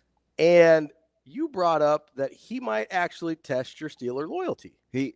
Yeah. So there's very few people, and I don't know if this is an age thing or what, but I'm a teams guy. Not a players guy. Not a players guy, historically. Mm-hmm. Right? Like I don't follow guys that from franchise to franchise. No. But there are a few players that I have absolutely loved that have like tested my loyalty. I never had to worry about it with Kobe. Sure. Lifer. Even though I hated Kobe early. Okay. Never had to worry about it with like Greg Lloyd, just guys, Ronnie Lott, even Jordan. Jordan would be in the Tomlin category of guys that I absolutely love. Where if they went someplace else, I'm like, would I still cheer for you? It certainly did. It didn't happen with my favorite of any sport of all time, which is Pedro Guerrero. Okay. Pedro Guerrero was the first person that I can remember as like a 5-year-old loving Pedro Guerrero. When Pedro Guerrero was not a Dodger, I did not like Pedro Guerrero. Didn't have anything to do with him trafficking or none of the other stuff. None of the extracurriculars. But Tomlin, I would want Tomlin to retire. I don't think I could ride with Tomlin in Chicago or. You know what's funny? I just don't. Do you have people like that? Oh, for sure. So I was actually kind of just going through like a list in my head. I even cheer. Dion is in that category. I cheered for Dion as a Cowboy, which is shocking. But I had posters of that guy. Yeah. So I'm a little different. If I can like you when you're at Florida State and I'm that age, fair. Yeah, fair. I mean, I'm in my early teens. Like, I was say that's right before you went to college. I'm pretty passionate about college teams. About Dion. And I did not care that he was a Seminole. So I'm a little different than you on like for the NBA. I'm a players guy. I always have been, even when I was a kid. I like the Bulls because of Jordan. I like the Lakers because of Kobe. I like the Warriors because of Steph. If Steph left Golden State tomorrow, I'm following. Like, I'm going with Steph. Steph's my guy until he's done, and then I'll find a new guy. Like, that's kind of how I operate in the NBA. But in, like, baseball, for instance, I'm not rooting for the Dodgers because of Mookie. I love Mookie. Yeah. Not rooting for the Dodgers because of Mookie. I didn't root for the Mets because of Pedro. Now, I watched his starts because I love watching that guy pitch. But I didn't root for the Mets because of Pedro. I was still a Red Sox fan. Basketball is really the only one where I'll follow the guy. And I haven't really had to worry about it with Jordan and Kobe because they were pretty stationary for most of their career. And, Wizards Jordan just feels like an entirely different person, so I don't even know what to do with that. But, yeah, I don't know that there's a coach that I would follow there. Like, I have an affinity for Andy Reid. I really like Andy Reid. But his teams were never my favorite team, right? I just think Andy Reid's a really good coach. I appreciate him. Like, I wouldn't follow Shanahan. I haven't followed Harbaugh. Like, I liked Jim Harbaugh. I thought he was good. Now, I rooted for him some at Michigan because it fit my narrative of, like the SEC can go bleep off. But, like, it wasn't because of Jim Harbaugh. It was because I wanted the Big Ten and the Northern college football to do something. If Kyle Shanahan left tomorrow, I'd be like, all right, who's next? Yeah. You want a perfect example the opposite way? What's that? Pat Riley. Pat Riley was people joke about it. Pat Riley was officially dead to me. As soon as he left LA. Yeah. When you go do something successful with somebody else, I'm out. Yeah. I love Pat Riley because Magic loved Pat Riley. And as you know, I'm a huge Magic Johnson guy. And Magic Johnson talks about Pat like basically rallying his trajectory, the arc of his career because he held him accountable. Yeah. Changed how Magic's career was going to go. Yeah. Which, by the way, I watched the 1993 NBA All-Star game yesterday. Oh, yeah. It's dumb. Don't even ask. I'm killing time. Do you know who the broadcaster was for NBC? Who? Tragic Johnson. Oh, I forgot he broadcast for a while. Yeah, fresh off the announcement. So you know what's funny is that was the following year. Yeah, so I was rewinding. I was thinking that you were talking about 92 where he didn't play and then played in the All-Star game. Yeah, he was on the broadcast. He was not a good broadcaster. No. He's not a good broadcaster. He broadcasts like he tweets. Yeah, I was just going to say that. That they made a basket. Josh Allen is really good at football. Congratulations on winning that game. He was like a bot tweeter before that existed. Steph Curry sure can shoot. Congratulations to the Golden State Warriors. Steph Curry, good shooter, huh? I would be mostly concerned if the Steelers changed coach, that would open up a door for more coaches to come in through Pittsburgh. No, I could. As in, because they've only done 3 in the last 50 years. Yes. That I mean, yeah, you're opening. I get it. You're opening up that door. I get it. The stability factor. Yeah. And Mike's a young guy, but I'm going to ride with him here. See, I admire this conviction. So Mike D, he was like, and I'm Mike D, and I get this. My guy though. Delaware. Yeah. So he goes, I followed Peyton Manning when he left the Colts. Now that he's retired, I don't have an NFL team. See, I can kind of ride with that. That's fair. And he's on the young end. Yeah. Like guys in his demo typically follow players. Yeah. No, and maybe he is saying that because he rode so hard for P. Manning. Like that was. He just hasn't found a guy that he's liked that much. I wonder. So did he ride with the Broncos? Yeah, that's what he said. He said he followed him. He followed him when he left the Colts, so he rode with the Broncos, and then when he retired, he doesn't have a team. Honestly, I could be that. Now wait a minute. Where did you? He said I followed Peyton Manning when he left the Colts. That is his first one. No. Yeah. Are we reading it? 834. He says I followed Peyton Manning when he left the Colts. Now that he's retired, I don't have an NFL team. Yeah. So my question is, where'd you get the Broncos? Because he left the Colts for the Broncos. So you're assuming that he followed the Broncos? He said if he followed Peyton Manning when he left the Colts, where else would he be following him? I read it as almost until. No, I mean he said maybe. He said he rode with the Broncos. Okay. Named his daughter Peyton. There you go. Oh, that's right. There you go. That's what a wackadoodle. Although I could see myself in that position where when Curry retires, there's not another guy I like that much, and so I just don't really have an NBA team. Until I can't guarantee there's going to be a guy I like as much as Curry. Oh, that makes absolutely no sense. Why? It's just foreign, right? I mean, this is coming. You just have no context for it. I don't. Yeah. Right. Okay. I mean, I cheered for Mark Malone. I cheered for Woodley. I cheered for Cliff Stout. Like, I mean, these were guys that followed Bradshaw. Yeah. Right. So I'm like, ooh, you just got to hang in there. Like, these guys are not going to probably be very good. Yeah. I don't know what it is with. I put it to you like this. Yeah. I'll do it just the opposite. Mm-hmm. I cheered for the Steelers. Mm-hmm.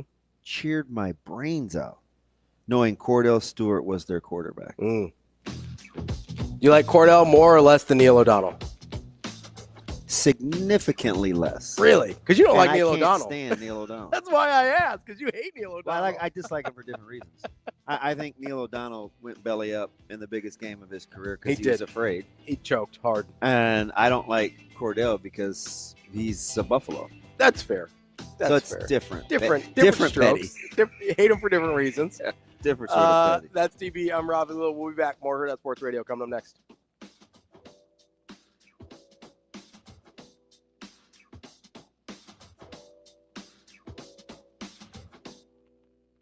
We will be back.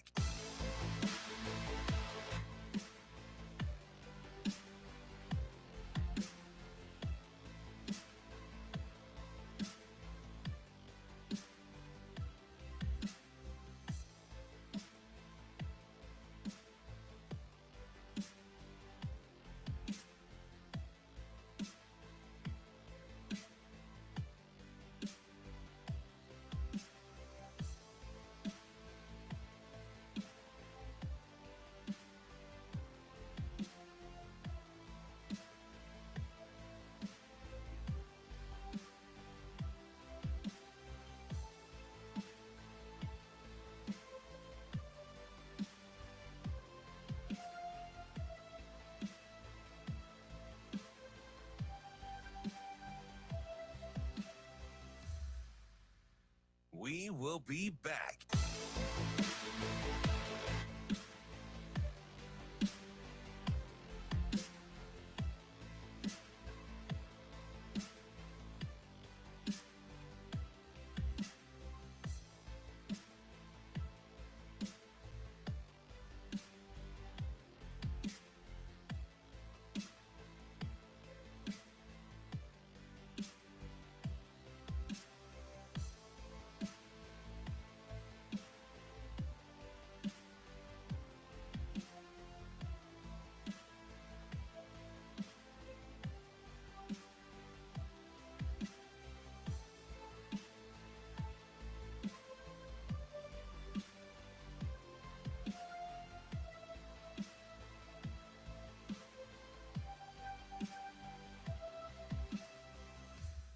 We will be back.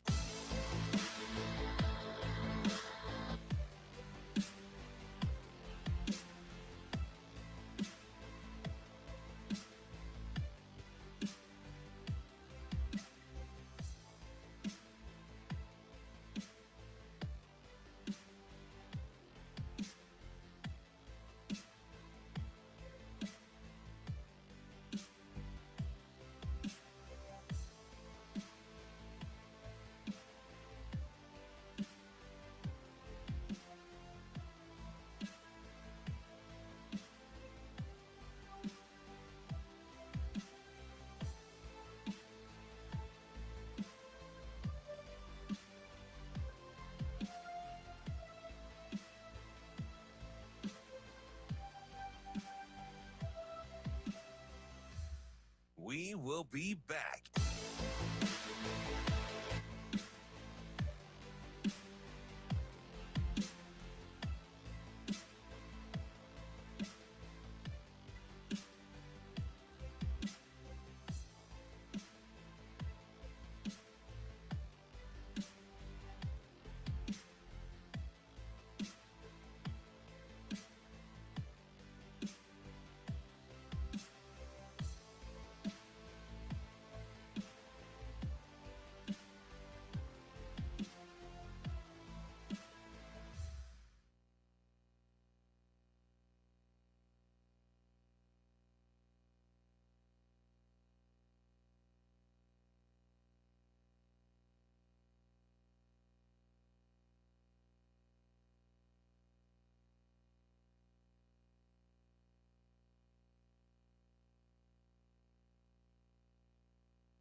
You're listening to Hurrdat Sports Radio. Welcome back, Hurrdat Sports Radio, AM 590, ESPN Omaha, ESPN Tri-Cities. That's DB. I'm Ravi Lulla here at Hurrdat Sports Bar and Grill. Oh, my gosh, what is going on? Oh, you got to get Aaron Rodgers. Go get your guy Aaron Rodgers. Do you need a minute to process? You doing okay? You need a second? What happened? You think what? What is going on? I mean, Aaron Rodgers looks real in the nice. past 5 minutes. Looks real nice in the black and yellow. I'm fighting with you off air. What'd I do? He's wearing that Tommy Maddox. Now they're just bursting. They're just bursting at the seams to give me all the negative Steelers stats on all these talking head shows. It's true. And now I get the photoshopped image of Ron Rodgers in a Steelers uniform, and it says time to move on from Mike Tomlin. What are we doing? He's rocking that Tommy Maddox 8, looking good. You guys don't understand. Big Tommy Maddox guy. I can't believe we're going home. Who do you like more, Tommy Maddox or Bubby Brister? Maddox. That's kind of random Steelers quarterbacks. No, that's a good pull. That's a good pull. Couldn't get over Bubby's accent. Yeah. Yeah. Well, with a name like Bubby. Yeah, probably Maddox. Even though we got him from a de facto league. Big. I think you mean defunct league. Defunct league? Sure. No. like de facto is in the fact that when we first got him, I didn't really consider that a real league. Oh, gotcha. Okay. Yeah, not defunct as in no longer exists. Okay. I appreciate you trying to put I wasn't sure what things you meant in my mouth. I wasn't sure what you meant by de facto. Ask me for clarity. Well, I just assume you spoke wrong. No, I'm super shook. I was telling you the story. Like some of this stuff, I just have conviction because I ride with what I ride with. Mm-hmm. I was telling you the story off air.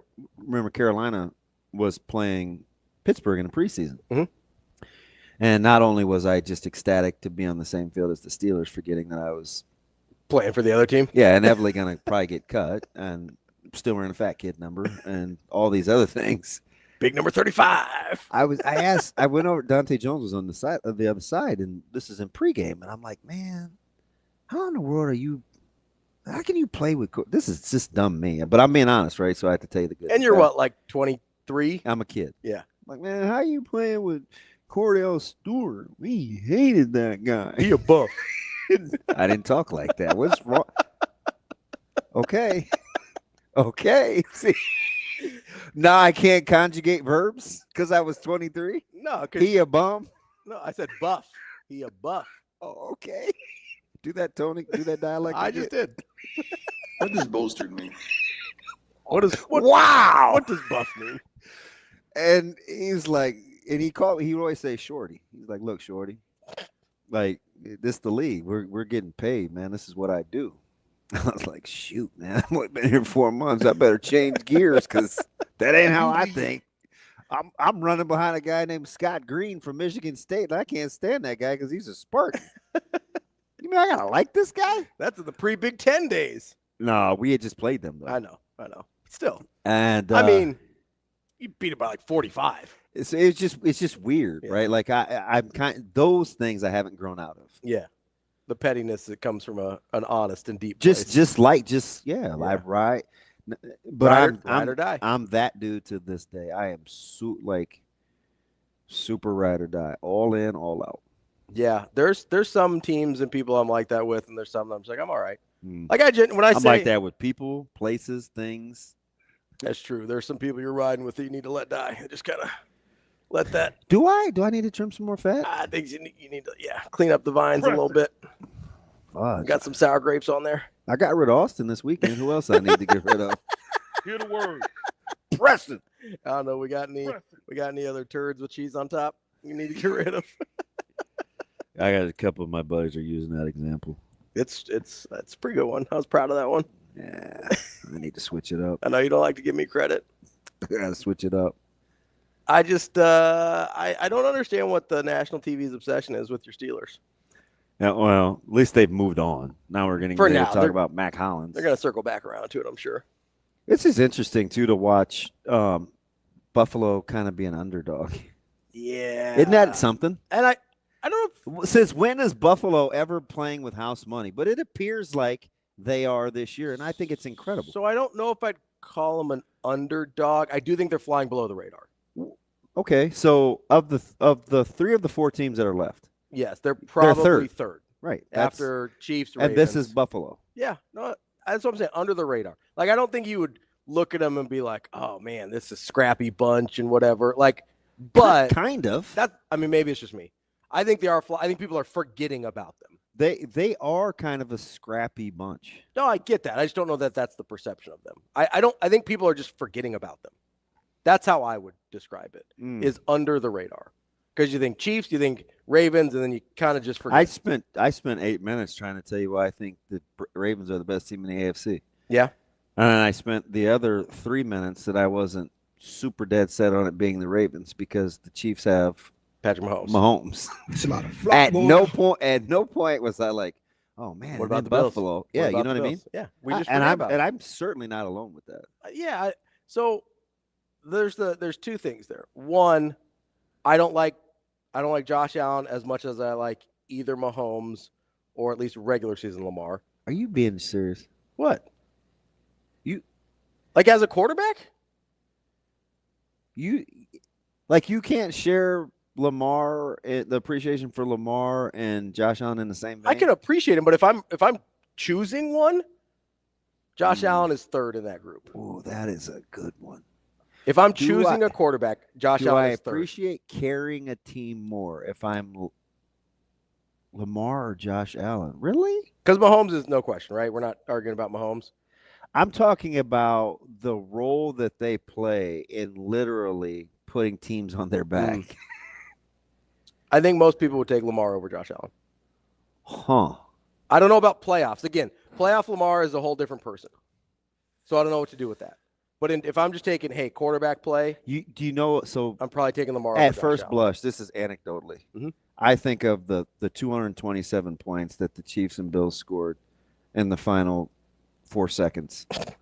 A couple of a playoff game versus how I've watched Lamar play in the postseason. Now you're like, well, duh, DB, I just said it's the postseason Lamar.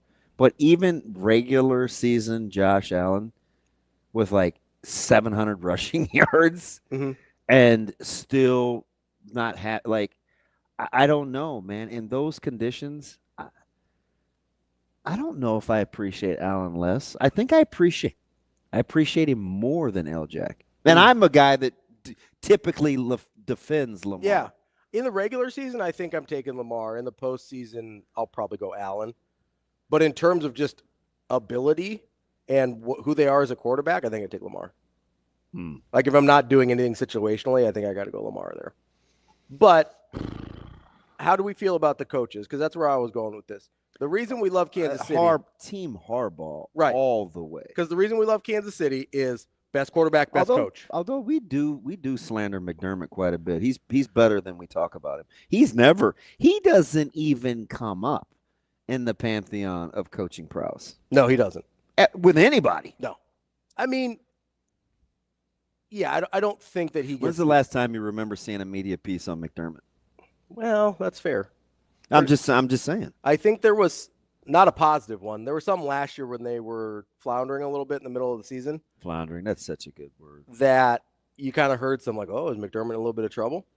That was one but that's the last time you really heard about him for negative reasons. But if you're going quarterback coach combos, Chiefs win. Then second, because Harbaugh greater than McDermott. Mm-hmm. And if you're taking basically Lamar and Josh Allen as a tie. And he survived kind of the Roman, his OC piece. Yeah. So you've got basically the tiebreaker is John Harbaugh. So you've got 1, Chiefs, Reed Mahomes, 2, Harbaugh Jackson, 3, McDermott Allen. Like if you're going head coach, quarterback, because that's generally what wins you Super Bowls. In just the AFC? Yeah. Not to be overly simplistic. But if you've got the best coach and the best quarterback, your chances are pretty good. And I think that's why the Bills are flying under the radar because they're. I still think. So, I like the analogy kind of. I still think we skip over McDermott.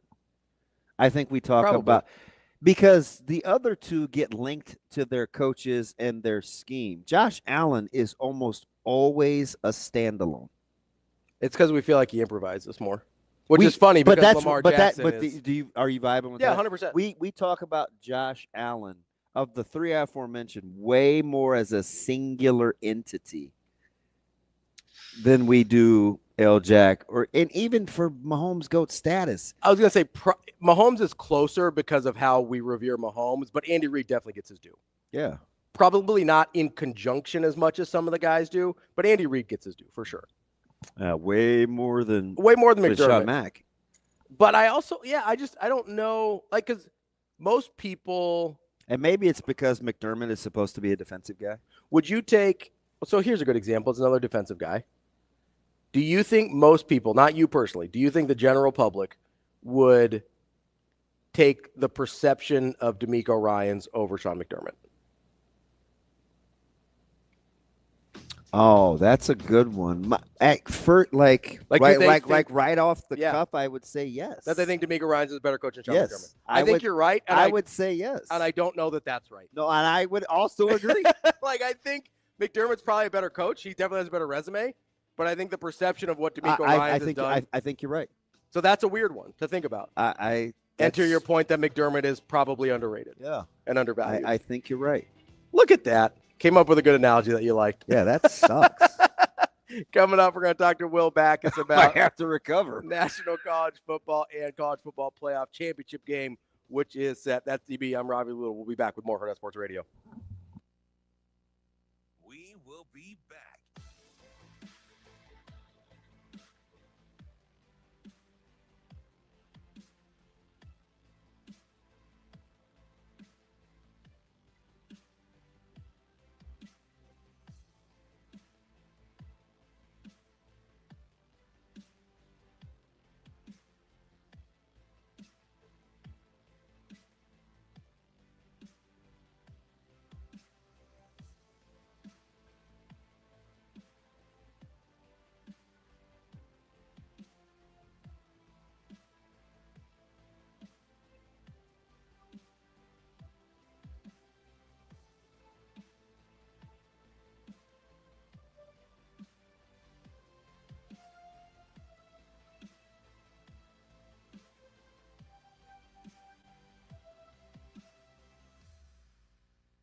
We will be back.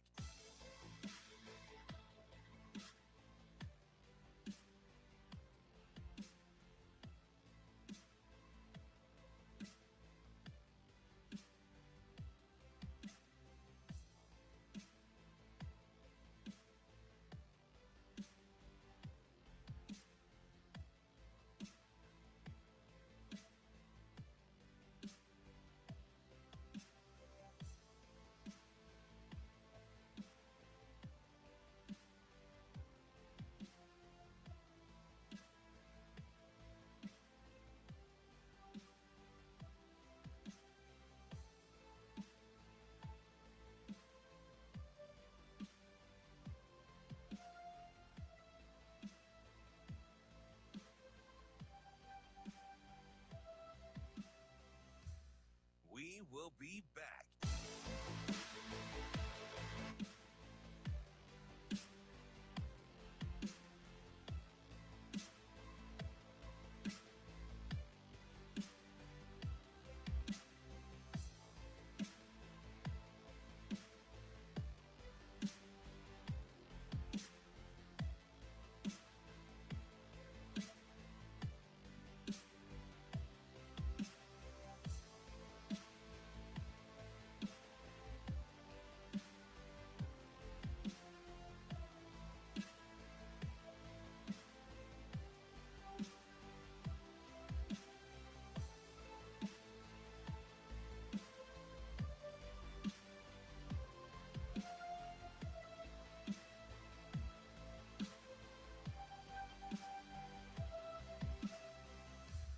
We will be back.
Welcome to Hurrdat Sports Radio. Pressure comes.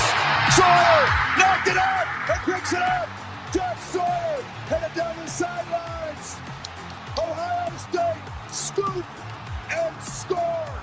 He pitches it back to Aller, who throws a backwards pass far side that goes into the Penn State bench, and the game is over. Notre Dame wins it, 27-24. The Irish will play for the College Football Playoff National Championship. Kicking off hour number 3 here on Hurrdat Sports Radio, AM 590, ESPN Omaha, ESPN Tri-Cities, KFOR in Lincoln, presented by Centris Federal Credit Union. That's DB. I'm Ravi Lulla. We are joined now by Will Backus, who covers college football for CBS Sports. Will, how are you this morning? I'm doing wonderful. Always a pleasure to speak with you, gentlemen. Appreciate it, Will. Thanks for your time. We were having this was on air, off air, and the first hour. We were going back and forth over how we really felt the contrast of the flow of the Ohio State-Texas game went. I get it, the 28-14 and whatever the final was, watched every snap, but I still was never sure how much better Ohio State was than Texas. Is that a fair or a foul thing that I'm still trying to rationalize how that game played out in my head? I mean, I think it's fair. It's one of those games where you look at the final score and, if you didn't watch the game, you're just kind of like, oh, well, Ohio State, must have cruised. But, I mean, Texas had a chance to win that game or tie the game up, with less than a minute there in the fourth quarter. So it was an extremely close game. And I think it was close because Texas is really the only team that can match up in terms of talent with Ohio State. Like, I think during the first 2 college football playoff games, when Ohio State played Tennessee and then Ohio State played Oregon, we saw Ohio State's talent just absolutely overwhelm early in the game, and then Ohio State sat on a big lead. But they didn't do that against Texas because I think Texas is a pretty comparable team in terms of talent. So I think with Ohio State, it's just a case of the most talented team in college football is finally playing like the most talented team in college football. But Texas just kind of had the personnel to match up and make it a little bit close to where Ohio State actually had to sweat it out a little bit there at the end. We were experiencing a little bit of revisionist history about Ewers coming out and, leaving early to go to enroll at Ohio State, then leaving and going to Texas. And in the off season, it was best case for Sark. Well, I know you remember this. It was, well, hopefully Ewers, he plays super well. He declares for the draft or, comes out, and then Manning gets to take control. Does that resonate with you after you've watched kind of this season play out where Ewers, that once upon a time that was the thought process about Quinn as a quarterback? Yeah, I mean, entering the year he was a legitimate first round prospect, and I think if he still declares, I'm not going to say that he's going to be a first round guy, but I think that he's got the arm talent to where teams are willing to take a flyer on him in the middle rounds. I think he'll still be drafted pretty high. He's got a lot of talent. There's just some questions with his pocket awareness, kind of his feel for the game. And that kind of showed up in the Ohio State game. There were a couple times where he would step up into pressure instead of, evading. And he's also a little bit inaccurate downfield, but I think he's got the arm talent and the ability to where NFL teams are willing to take a chance on him.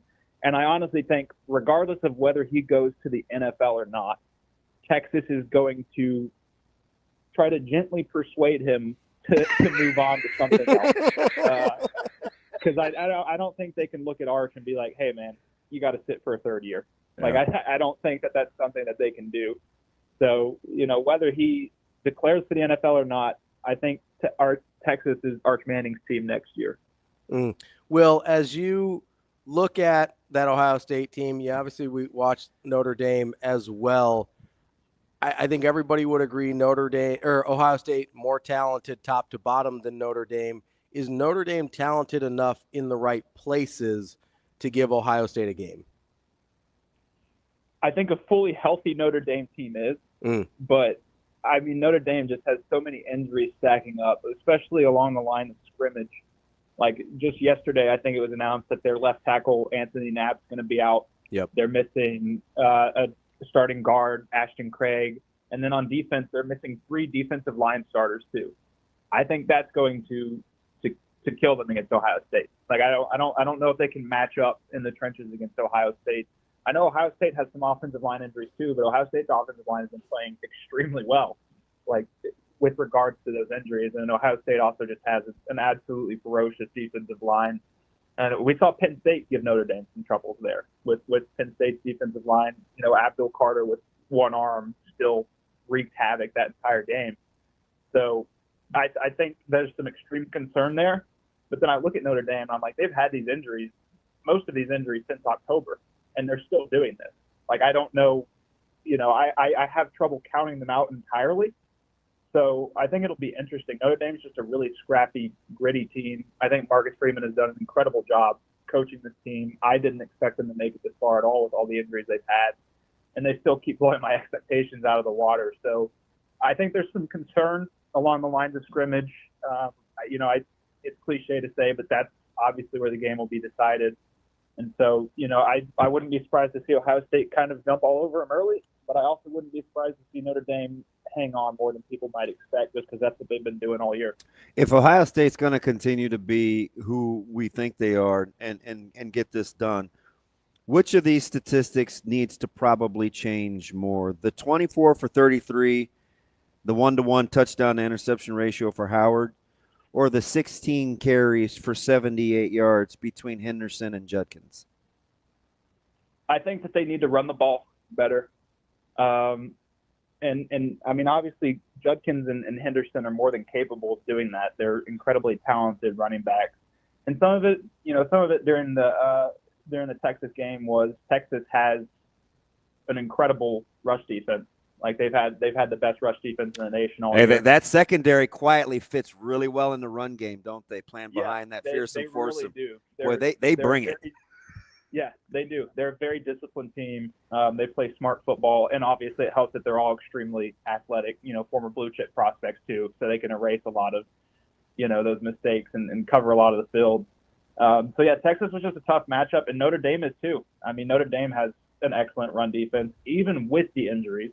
You've still got an example of a team that's extremely sound, plays very smart football. Obviously, Marcus Freeman has the background as a linebacker, defensive coordinator, so he knows how to coach his guys up. And so I think Ohio State's running backs definitely need to be better because Will Howard is a good quarterback, but he's not the type of quarterback that I think is going to win you a game by himself. So he's. Go ahead, Will. I'm sorry. Sorry. No, go ahead. I was going to say, I think the X factor in this game is not a player or a unit. I think it's a coach. I watched what Texas was able to do on the back end, right? The late coverage moving, the high-lowing Jeremiah Smith. And then I look at how I think Notre Dame is built in the secondary and their athleticism on the second level. I think Al Golden will have a very good plan with Notre Dame on the back end because they have some similarities to Texas in terms of they've got in-box, out-of-box safeties that can get down and play, and they're pretty good on the outside. Conceptually, do you like the matchup of Golden's mind versus Chip Kelly's discipline? I do, yeah. I think it'll be fascinating to watch. And, you mentioned, I think a key to throwing Ohio State's offense out of sync is getting in Will Howard's head early. Like we saw during the first two college football playoff games, right? He got into an early momentum, and then he started to carve Tennessee up, and he started to carve Oregon up.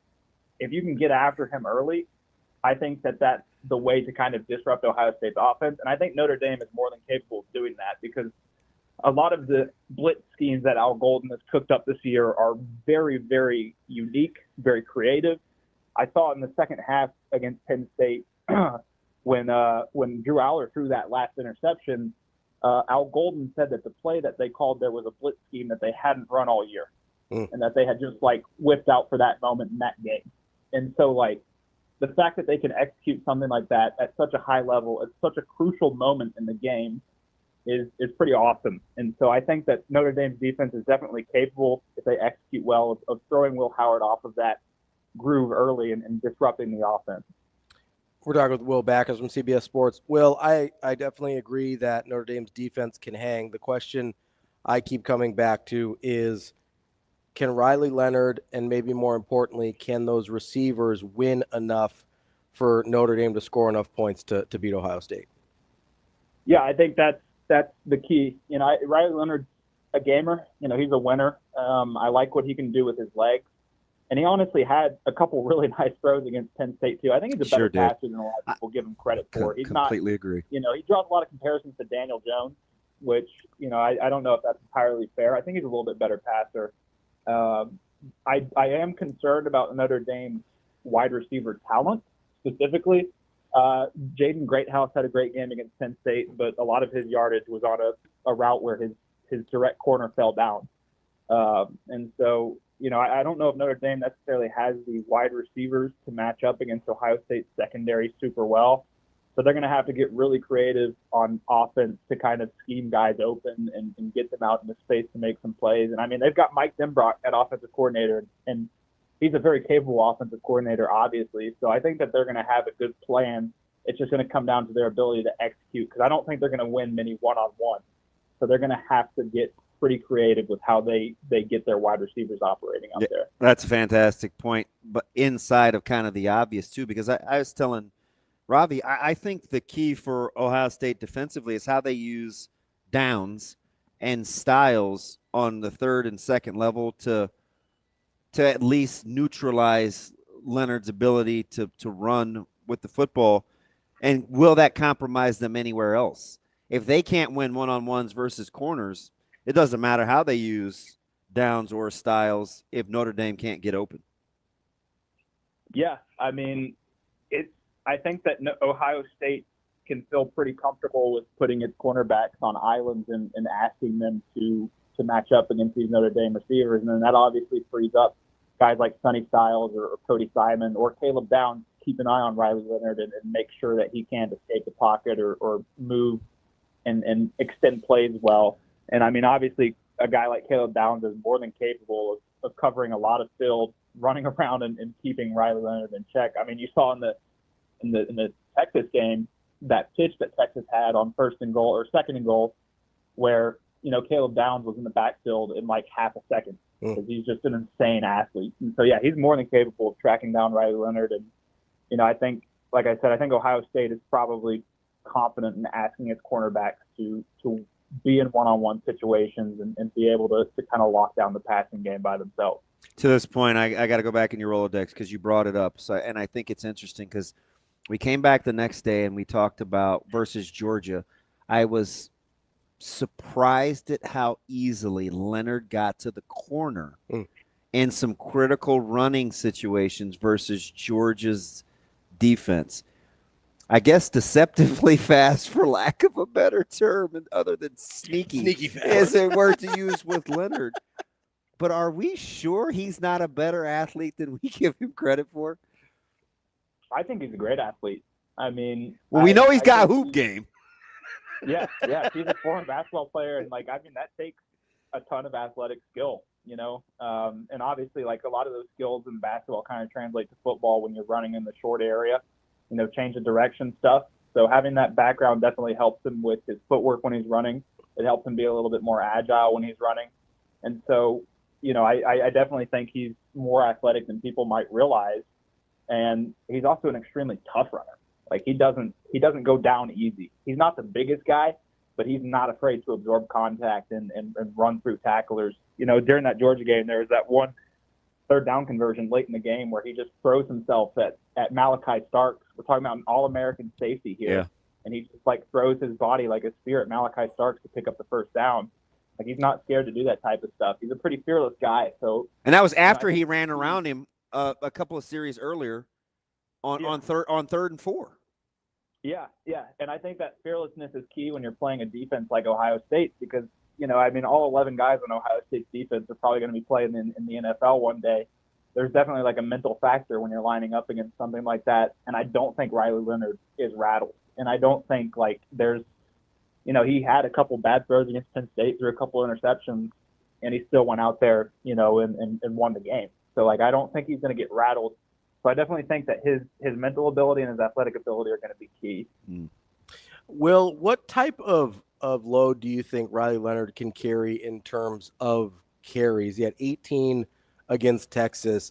I mean, it sounds like if we're all kind of on the same page here, it sounds like we think he's going to need at least that many against Ohio State, or excuse me, he had 18 against Penn State.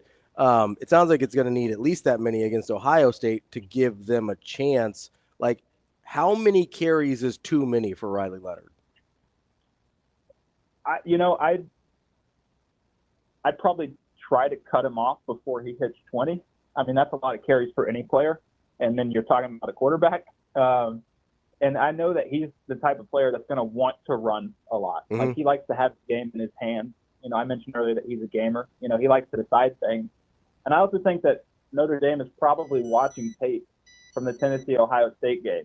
And Tennessee didn't move the ball consistently well, but when they did, Nico Iamaleava was doing it with his legs. Like, he had a pretty good rushing game against Ohio State. You know, I think a lot of that was maybe Ohio State being caught by surprise because Nico didn't run a lot this year in general. And they're obviously going to know that Riley Leonard is a rushing threat. But, you know, I think with how Mike Denbrock used Jaden Daniels at LSU last year, right, obviously a supreme rushing quarterback option, he's obviously got a lot of plays that he knows how to identify mismatches, how to identify defensive alignment, and say, okay, this is when you can run and feel confident about your ability to run. And so, you know, I'd try to cut him off before 20, but I think, you know, probably in the 15 range is what we're going to end up seeing, just to keep Ohio State's defense honest and maybe even open up the passing game. Because if you can take a guy like Caleb Downs off of covering deep, even if Ohio State's cornerbacks are talented, that really helps in the passing game because it keeps a guy from, you know, covering deep or helping in coverage. Well, let me ask you just topically, college football going forward. Obviously, it's a great time to want to sue and get into legislation with rights and what's going to happen. Which do you think happens first, playoff expansion or collective bargaining? Ooh. I'll say collective bargaining, because the playoff can't change until 2026, right? Because it's locked into its current format with the contract through them. Collective bargaining could possibly come at any point in the next year. Isn't that crazy? Yeah, I mean, it is. But once those revenue sharing rights hit in, I think that's when we start to see a lot of that turn towards collective bargaining. And, you know, that's going to happen, you know, pretty upcoming this year. So, I think collective bargaining could happen sooner, just based on the timelines of those two things matching up. And it's crazy to think about, but that's just kind of the modern era that we're headed towards, with players making money from different avenues. Well, I kind of want to go big picture here. Is there a job that Notre Dame should be worried about with Marcus Freeman?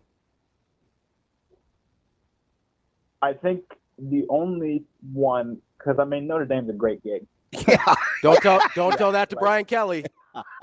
Yeah, I know Brian Kelly left it behind. Can't win a championship there. Yeah, that hasn't worked out. But I mean, Notre Dame's an incredible gig. Like, obviously, like the independent aspect of it, you know, being able to have a real input in your schedule, and also like the revenue sharing. Like, Notre Dame is getting 14. 20 now.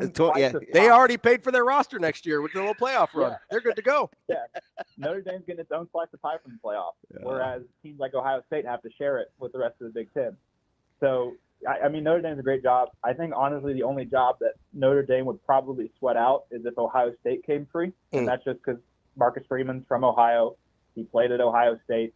I'm sure there would be a lot of attraction to that job from him. And Ohio State also has the money to pony up and say, hey, we want you to come here. You know, what do you want? And so, you know, I think that's the only job that Notre Dame would sweat. Obviously, that was a bigger Ohio State job opening up was a bigger concern a month ago. I feel like Ryan Day is probably safe now, regardless of what happens in the national championship. And so I think Notre Dame can feel pretty good about having Marcus Freeman.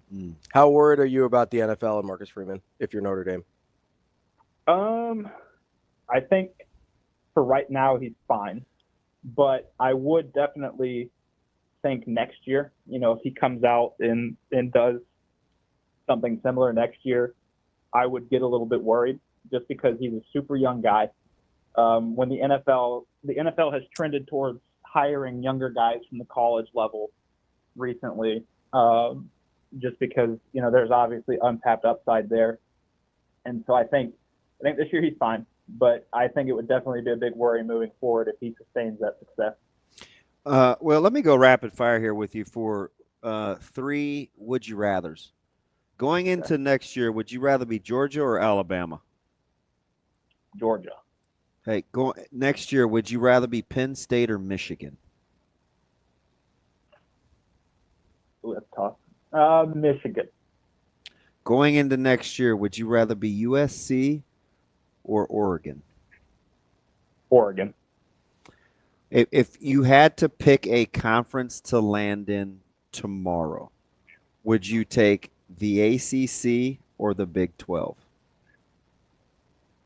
Probably the Big 12. What gives the Big 12 the nod for you? Because the Big 12 does not currently have schools that are actively trying to abandon ship. Fair. I think that's a pretty big advantage. Fair. Oh, Will, that is touche. Could I make the argument? Touche. Could I make the argument though that the Big 12 feels more like a Group of 5 conference? Just the actual teams in it. I think it does. And, I think that that's partially because, a lot of the teams in the Big 12 were at what we would have called the Group of 5 level not too long ago. Like last year. That would probably be the only thing that even remotely gave you pause, right? Yeah. I think so. But, the Big 12 seems very solid. Obviously they were pretty close to getting 2 teams in the college football playoff this year. If they didn't beat each other up and cannibalize each other down the stretch, they would have gotten at least 2 in there. I think it's an overall really strong conference. And also, if I'm thinking I'm a school that wants to join either the Big 12 or the ACC, I think the Big 12 presents a better opportunity to win the conference. Because, I think there's going to be a different school winning that conference every single year. And from what we saw this year, it seems that almost every single team is on the same level playing field. And so I'd like to pick a conference that has that door open every year as opposed to the ACC, where you can almost always count on it being Florida State. I know Florida State sucked this year, but in normal years, Florida State, Clemson, teams like that kind of dominating at the top. Maybe every once in a while a Pittsburgh or a Wake Forest sneaks up on you. But it's a little more, there's some more dynasties in there as opposed to the Big 12, which is just wide open, and it's crazy every year. Let me go back to something. Two programs that may be on a similar trajectory, especially with how each fan base feels about their current head coach. Would you rather? Would you rather be Oklahoma or LSU? Probably LSU, and I think that's just because both of them traditionally recruit pretty well, but LSU obviously has the advantage of being located in Louisiana, which is a top 3 state in terms of talent. Like you could have an entire recruiting class of just Louisiana players, and you probably still have one of the most talented rosters in college football every single year. Plus the resources there. LSU has won a national championship more recently, consistent outside of a couple blips, consistent 9-win seasons almost every single year while playing in the SEC. I just think it's in a better situation than Oklahoma. Of course, once Oklahoma finds the right guy, they could take off like crazy because they've got great resources too. I just kind of prefer where LSU's situated. With also just the monetary backing, like the work that LSU has done in the transfer portal this year shows that even when it's kind of having a mid-year by its own standards, it's still an extremely attractive destination for talent to go. And so it's one of those programs that kind of sells itself. So I'd kind of rather be in that situation. It's Will Backus, CBS Sports. Will, we appreciate it. As always, we'll talk again soon. Great stuff, Will. Thanks. Yeah, I appreciate y'all. More Hurrdat Sports Radio coming up next. We will be back.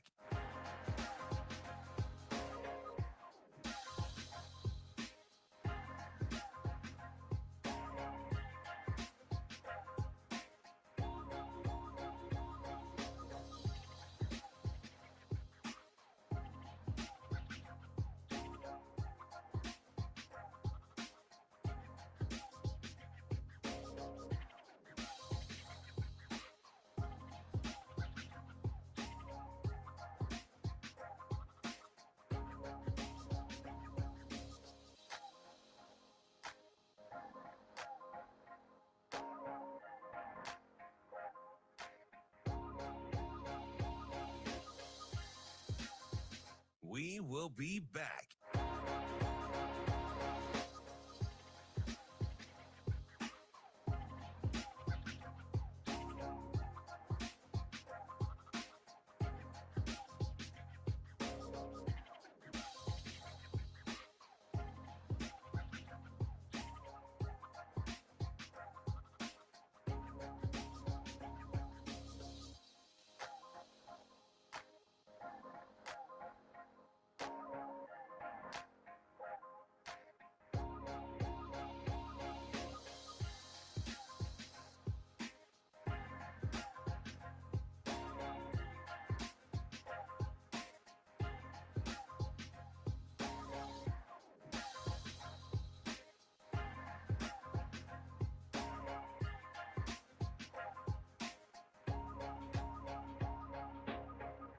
We will be back.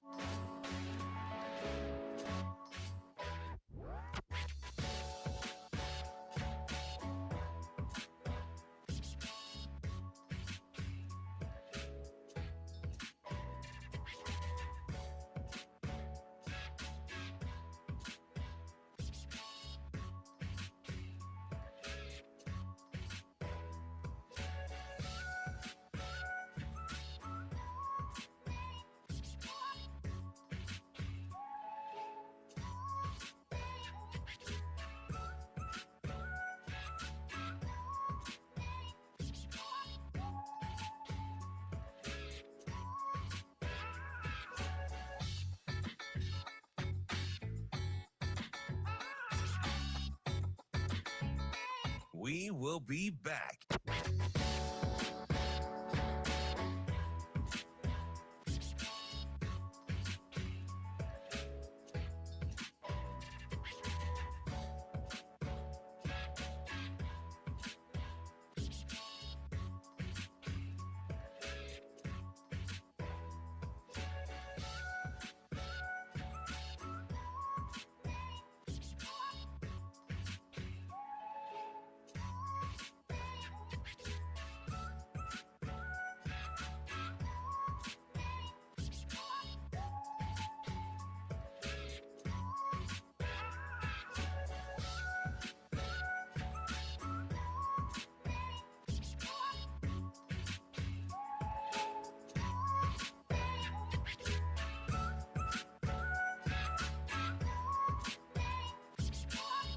We will be back.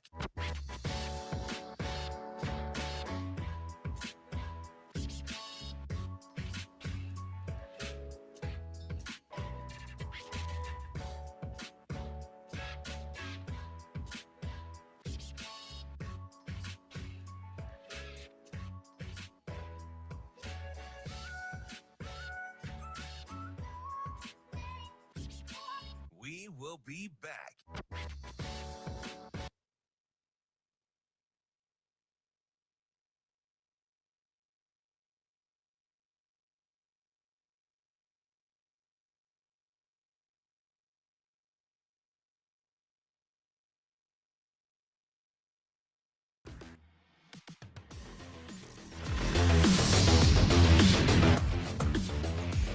You're listening to Hurrdat Sports Radio.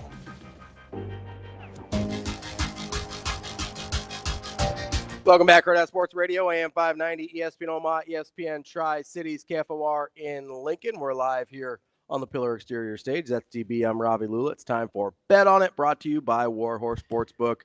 Warhorse Sportsbook, no bets, no glory. Make sure you get to warhorsecasino.com to check out all their promotions, see what they've got going on for the NFL playoffs, and you can get a full list of their house rules as well. That's warhorsecasino.com. DB. Yeah. So we've been just okay. What? Right around 500 on our picks. Yeah. Can I make a trade? I'm spoiled. I'd like to make a trade. Ooh. Okay. Can I trade? Because here's the thing. I feel like a Penguin. Spiritually, SMU belongs in the Big 12. So can I make a trade? Okay. SMU for UCF, straight up. I feel like a Penguin. UCF belongs in the ACC. SMU belongs in the Big 12. Let's make that trade. Can we do that? It makes more sense. Who's saying no? Makes more sense. Yeah. Can we just make that happen? Yeah. No. I think SMU may be a player, though. I do, too. SMU they're loaded. I think they may be a player. Money-wise. Like, they're going to. How much would you have paid for Carson Beck? I don't believe any of the reports, but that's a really interesting question because Miami needs him. Because I know what sometimes we thought was happening at Nebraska, and I'm like, you guys, wasn't actually happening. Not what's happening. So let's say Rule said the going rate last year was $1 million. Yeah, it's probably a little higher than so that. Insert that probably a little bit for a tackle. Yeah. So inflation, got a little adjustable. I'd probably, if I'm Miami and I think I can win a national championship next year, because you're assuming that's what they're thinking, right? I'd probably go $2 million. $2 million for Carson Beck? Yeah. I maybe like Carson Beck more than most. Yeah. Although I like him too. Yeah, I don't think But he's... yeah, you have that's funny. Because most things I don't get off of. I don't like Georgia that much. But I kind of like Carson Beck. I'm going to go back to something Will said real quick, speaking of Georgia. Wasn't that you I was talking to? About? Riley Leonard turning the corner against Georgia? Yes. Yeah, that was on the show. I was shocked. I was actually looking up his 40 in real time as you brought that up to Will, because I was like, how fast is he? Is he sneaky fast or is he just fast? Reportedly, it's a 4.52. He's just fast. So he's just fast. That is a fascinating matchup. But I agree with you, because in the moment, I go, how is he beating Georgia to the corner? He did it 4 or 5 times. Yeah, like pretty consistently. And a couple of times in critical situations. Yes. That's the difference between, so as I'm watching Baker Mayfield against Washington last night, right? Still can't believe they took the L. So I'm watching that and I go, okay, that's a guy. And I picked it. That's the speed difference between college and the NFL, right? Baker Mayfield in college gets to the corner on those plays, on those like short yard goal line plays that he's trying to sneak around there on that naked boot. Whereas Riley Leonard, I don't know if he's got the arm he'll play in the NFL or whatever, but he would have made the corner because he's actually just fast. Like Baker Mayfield's probably like a 4.7, 4.8, like sneaky fast for a quarterback. Like Riley Leonard's actually just fast. I'm gonna be curious because if that number's real, if 4.52 is real, it's intriguing because I immediately think about, well, what would I do? And when you want to stop QB run game because what was Notre Dame's pet play anytime they needed a play against Penn State? QB run. It was and it was kind of power. Yeah, it was like inside QB. Yeah, it was either power or counter. Mm-hmm. And I'm thinking, okay, if they want to run like true zone read and kind of get going back with their backs, because Notre Dame's running backs are fast. Mm-hmm. And Love gets 10 days to get healthy, so hopefully. And he said he felt pretty good. Yeah. Well, you look pretty good on the hurdle. Which is so weird. You hate hurdlers. You hate jumpers. Gosh. Again, it's because I was traumatized. Yep. If it wasn't. Hey, keep your feet on the ground. Yeah. Rob's asking, just making fun of me to no end for unnecessarily diving. I would be fine. How will Ohio State defend Notre Dame up the middle? Because what happens with Notre Dame? I've watched this all year. You all of a sudden look up, and 5 or 6 minutes are gone off the clock. Yeah. There's like a little bit of Iowa to it. Except for they're better. Some of these drives they put together that don't always generate points, but like salt the game, are totally underappreciated. Yeah. Especially against an explosive offense. And it only needs to happen a couple of ways. A QB run or two on third down. Mm-hmm. Third and 4 gets converted. Which is another 2 minutes off the clock. If you do it twice, you're at 4 right there. Yeah. Right there. 2 first downs. Yeah. And they'll do it for 5 or 6 minutes. Mm-hmm. Right there. So will Ohio State try to force the issue? On with Simon Styles and Downs. So right up the middle. I'll say. So what does that look like? Bring pressure up the middle? No. So I don't know. There's a couple ways to do it. You can force who you want to be the ball carrier, right? If it's a true read. Yeah. If they're really reading it, you can dictate who gets it. Yeah. Yeah.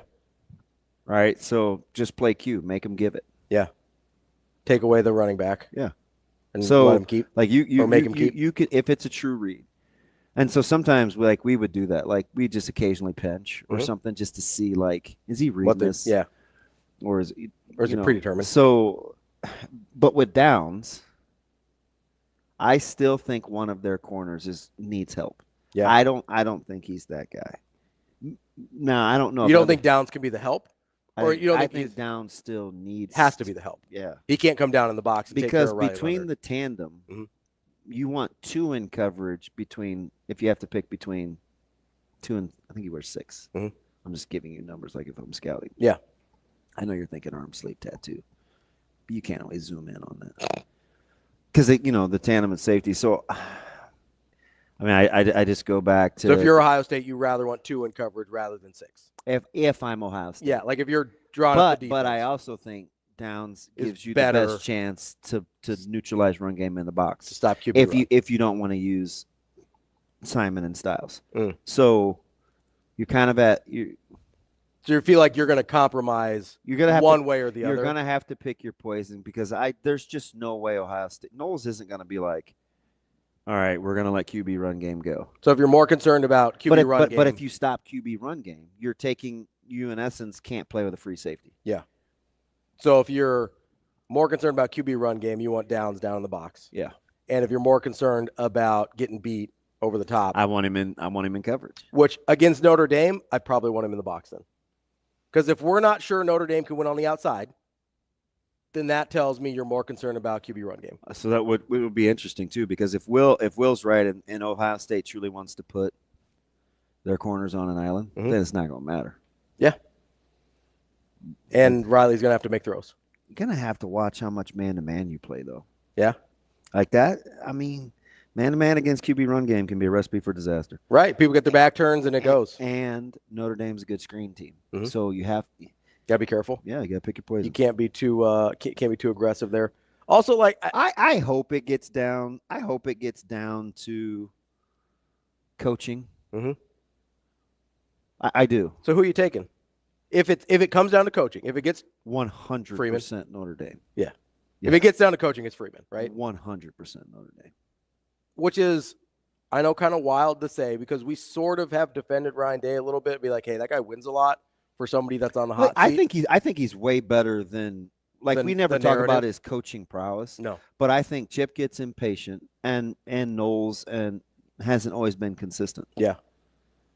So I was trying to explain this on social media, and it's not great radio, but Judkins and Henderson are different runners.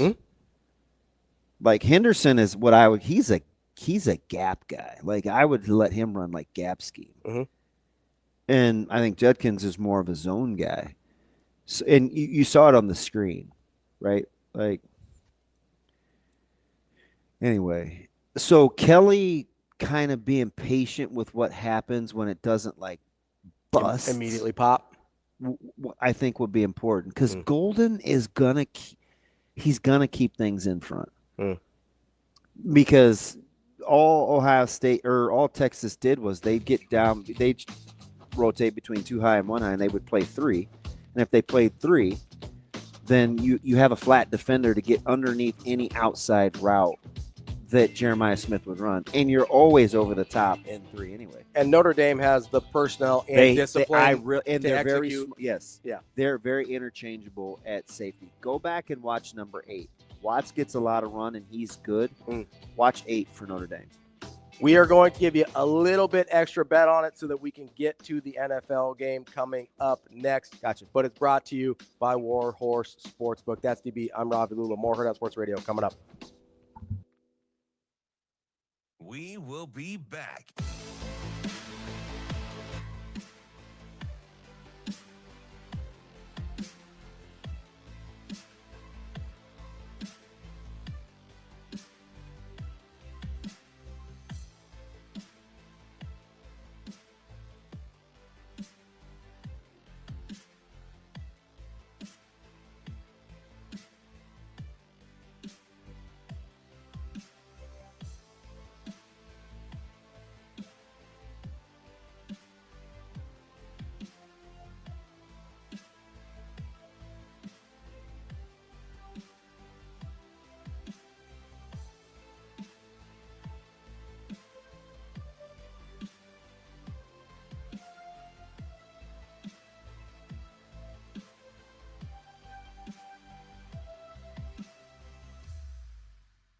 We will be back.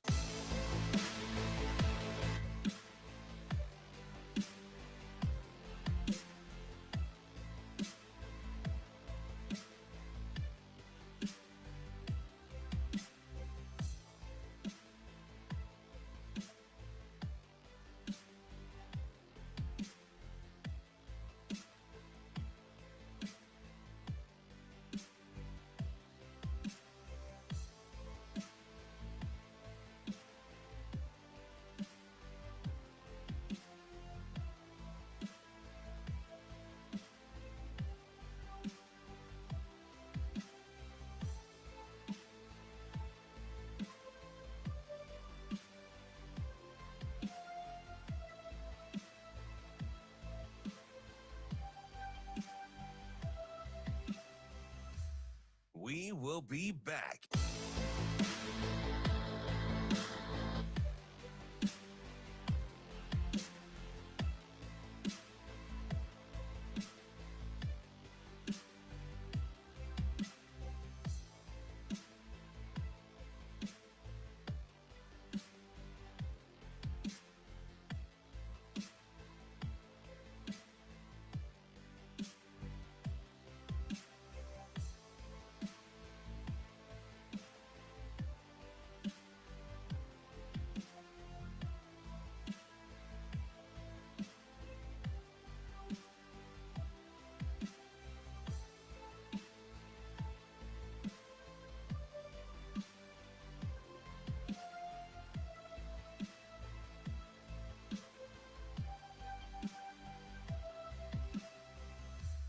We will be back.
You're listening to Hurrdat Sports Radio. Welcome back to Hurrdat Sports Radio, AM 590, ESPN Omaha, ESPN Tri-Cities, KFOR in Lincoln. That's DB. I'm Ravi Lulla. It's never too late to join the show, and it's never too late to get your New Year's resolutions going as well with Midland's Family Urgent Care. Trying to lose a little bit of weight this year in 2025, give them a call, 402-810-9494. They've got specials on both tirzepatide and semaglutide, the two most popular weight loss drugs in the country. They've got specials on those through January 19th. I'm on semaglutide. I'm already down 30 pounds. Make sure you give them a call, 402-810-9494. That's a lot. It's a good chunk. 30 pounds. Yeah, since over the summer. That's a lot. Yeah, we're trying. And you don't even have to watch your sucky caloric intake. Listen, just because you don't like Uncrustables doesn't mean, I care about you. Yeah, I care. I care about getting one of your picks today. Yeah. We need that NFL game. Why do we have to do the NFL? By the way, if these are, I want to know. I'm going to be very unselfish. Yeah. I want you to have these. Okay. And Shane took the other bag, but I want to know if these are good. Okay. Because selfish. Number one, they look sensational. They look phenomenal. Number two, you got first pick. So how did you know which one of what Dookie Clint brought did you? I just eyeballed it, and that one spoke to me. Did you see what I got? Absolutely, Nathan. It's fine. So I'll let you give whatever picks you want to, but we got to get an NFL pick. Okay, so let's process through. I need to look at the numbers. So Vikings and Rams. All right, I want to see what's going on. It is -2.5. I'm looking at it hourly. 47.5 is the total. It is technically a Rams home game, going to be played in Arizona because of the fires. And that's 55% of the bets so far are on Minnesota. Okay. 60% of the money is on Minnesota? Yep. All right, so both the public and theoretically the sharps then are on Minnesota at this point. And it's the overall line supports that. Mm-hmm.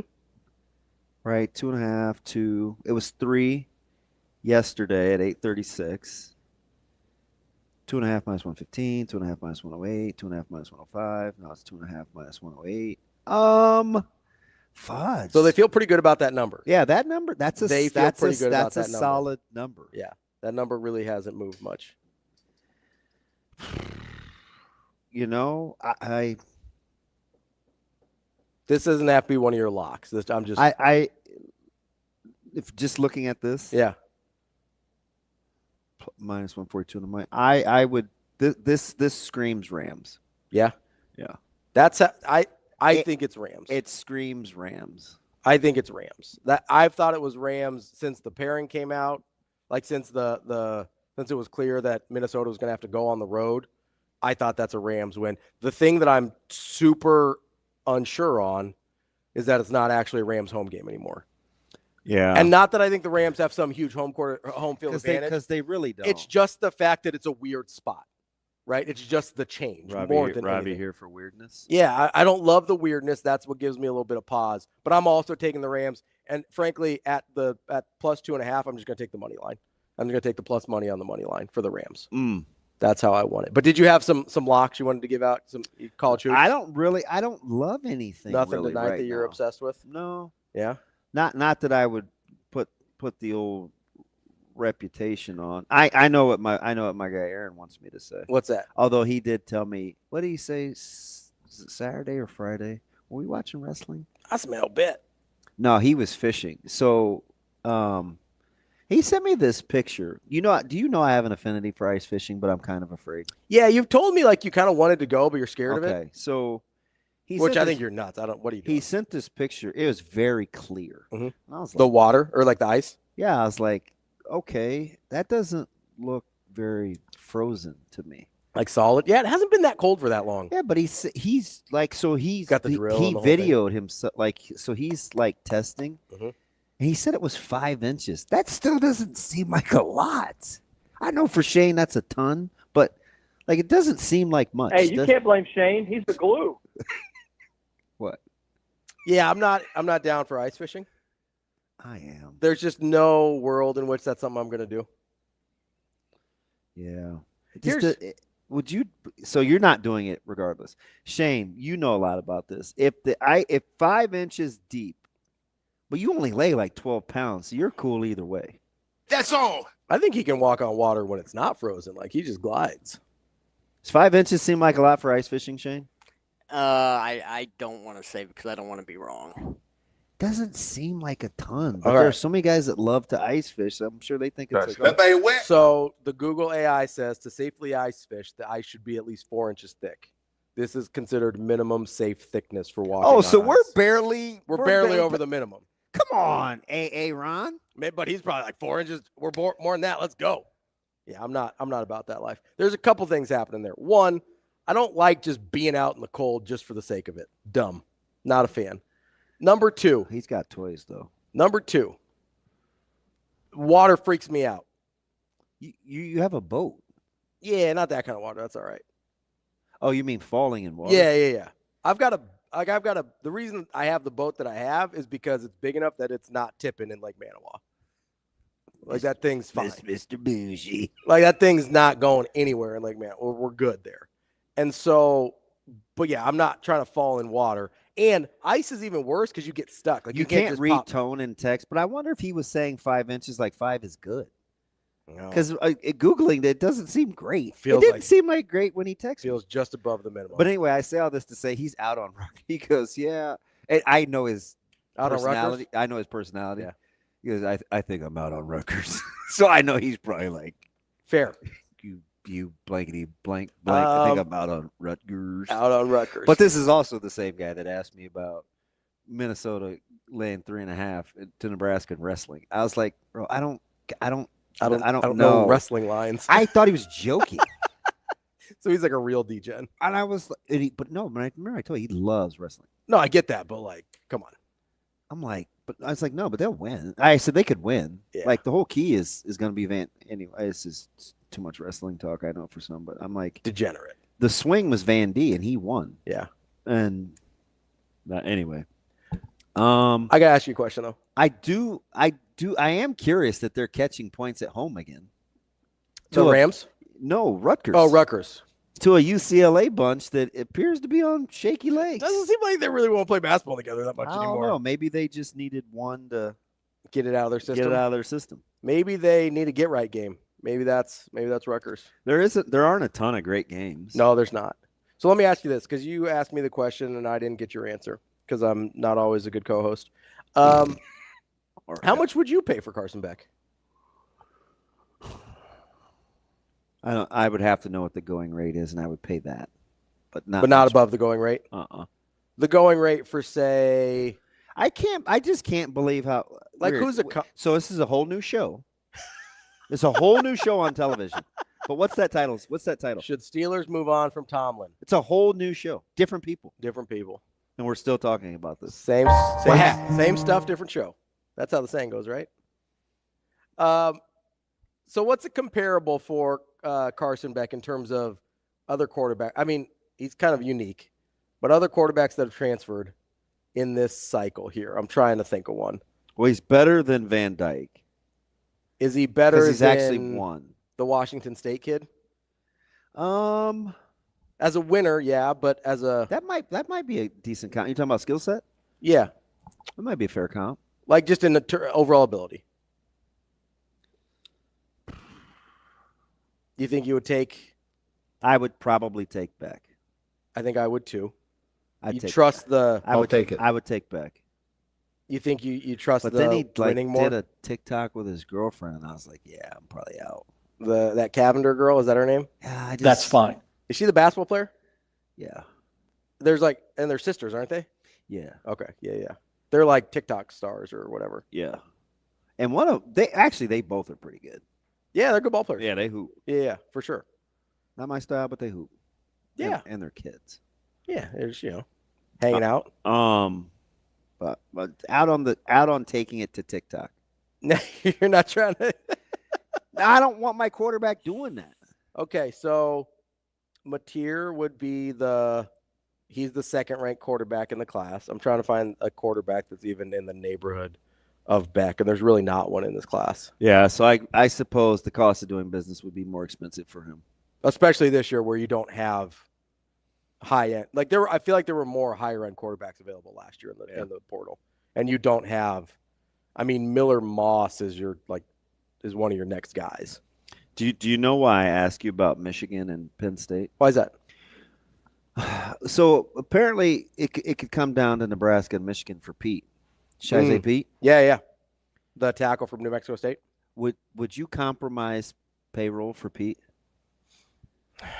No. Probably. I feel like it's the conversation of because the Probably best not. available. Okay, so you're not okay. Probably not. See, I don't know. Here's the thing. And are you going to potentially get both starting tackles out of the portal? Well, so that's the thing is, are we assuming Gatula is going to be better or worse next year? Better. Okay. And he was already better than I expected this year. Yeah. You're going to have Grant Bricks another year in the program. You're going to have. I think the verdict is still out on GB though. I hate to say that. That's fine. I think the verdict was out on Gatula until we saw him. You know anybody that was high on Gunner? Andrew Rogers. You know anybody else that was high on Gunner? Nope. Last laugh, Andrew Rogers. That was. I'm kind of deferring to Donnie in this situation. Yeah, you're riding with the He's fact done that a good job. He develops guys. He's done a really good job. Out of breath, Brian said, all UCLA needs is another pep talk from their beloved coach. That's right. They might. So maybe they just need to get that stinker out of their system. Hey, I ain't got to do nothing. You were riding with that guy. I still am. Maybe this team just sucks. He's got to move on. Got to finish out the season, but maybe they're just bad. That's DB. I'm Ravi Lulla. We'll have more Go Sports Bruins. Radio tomorrow.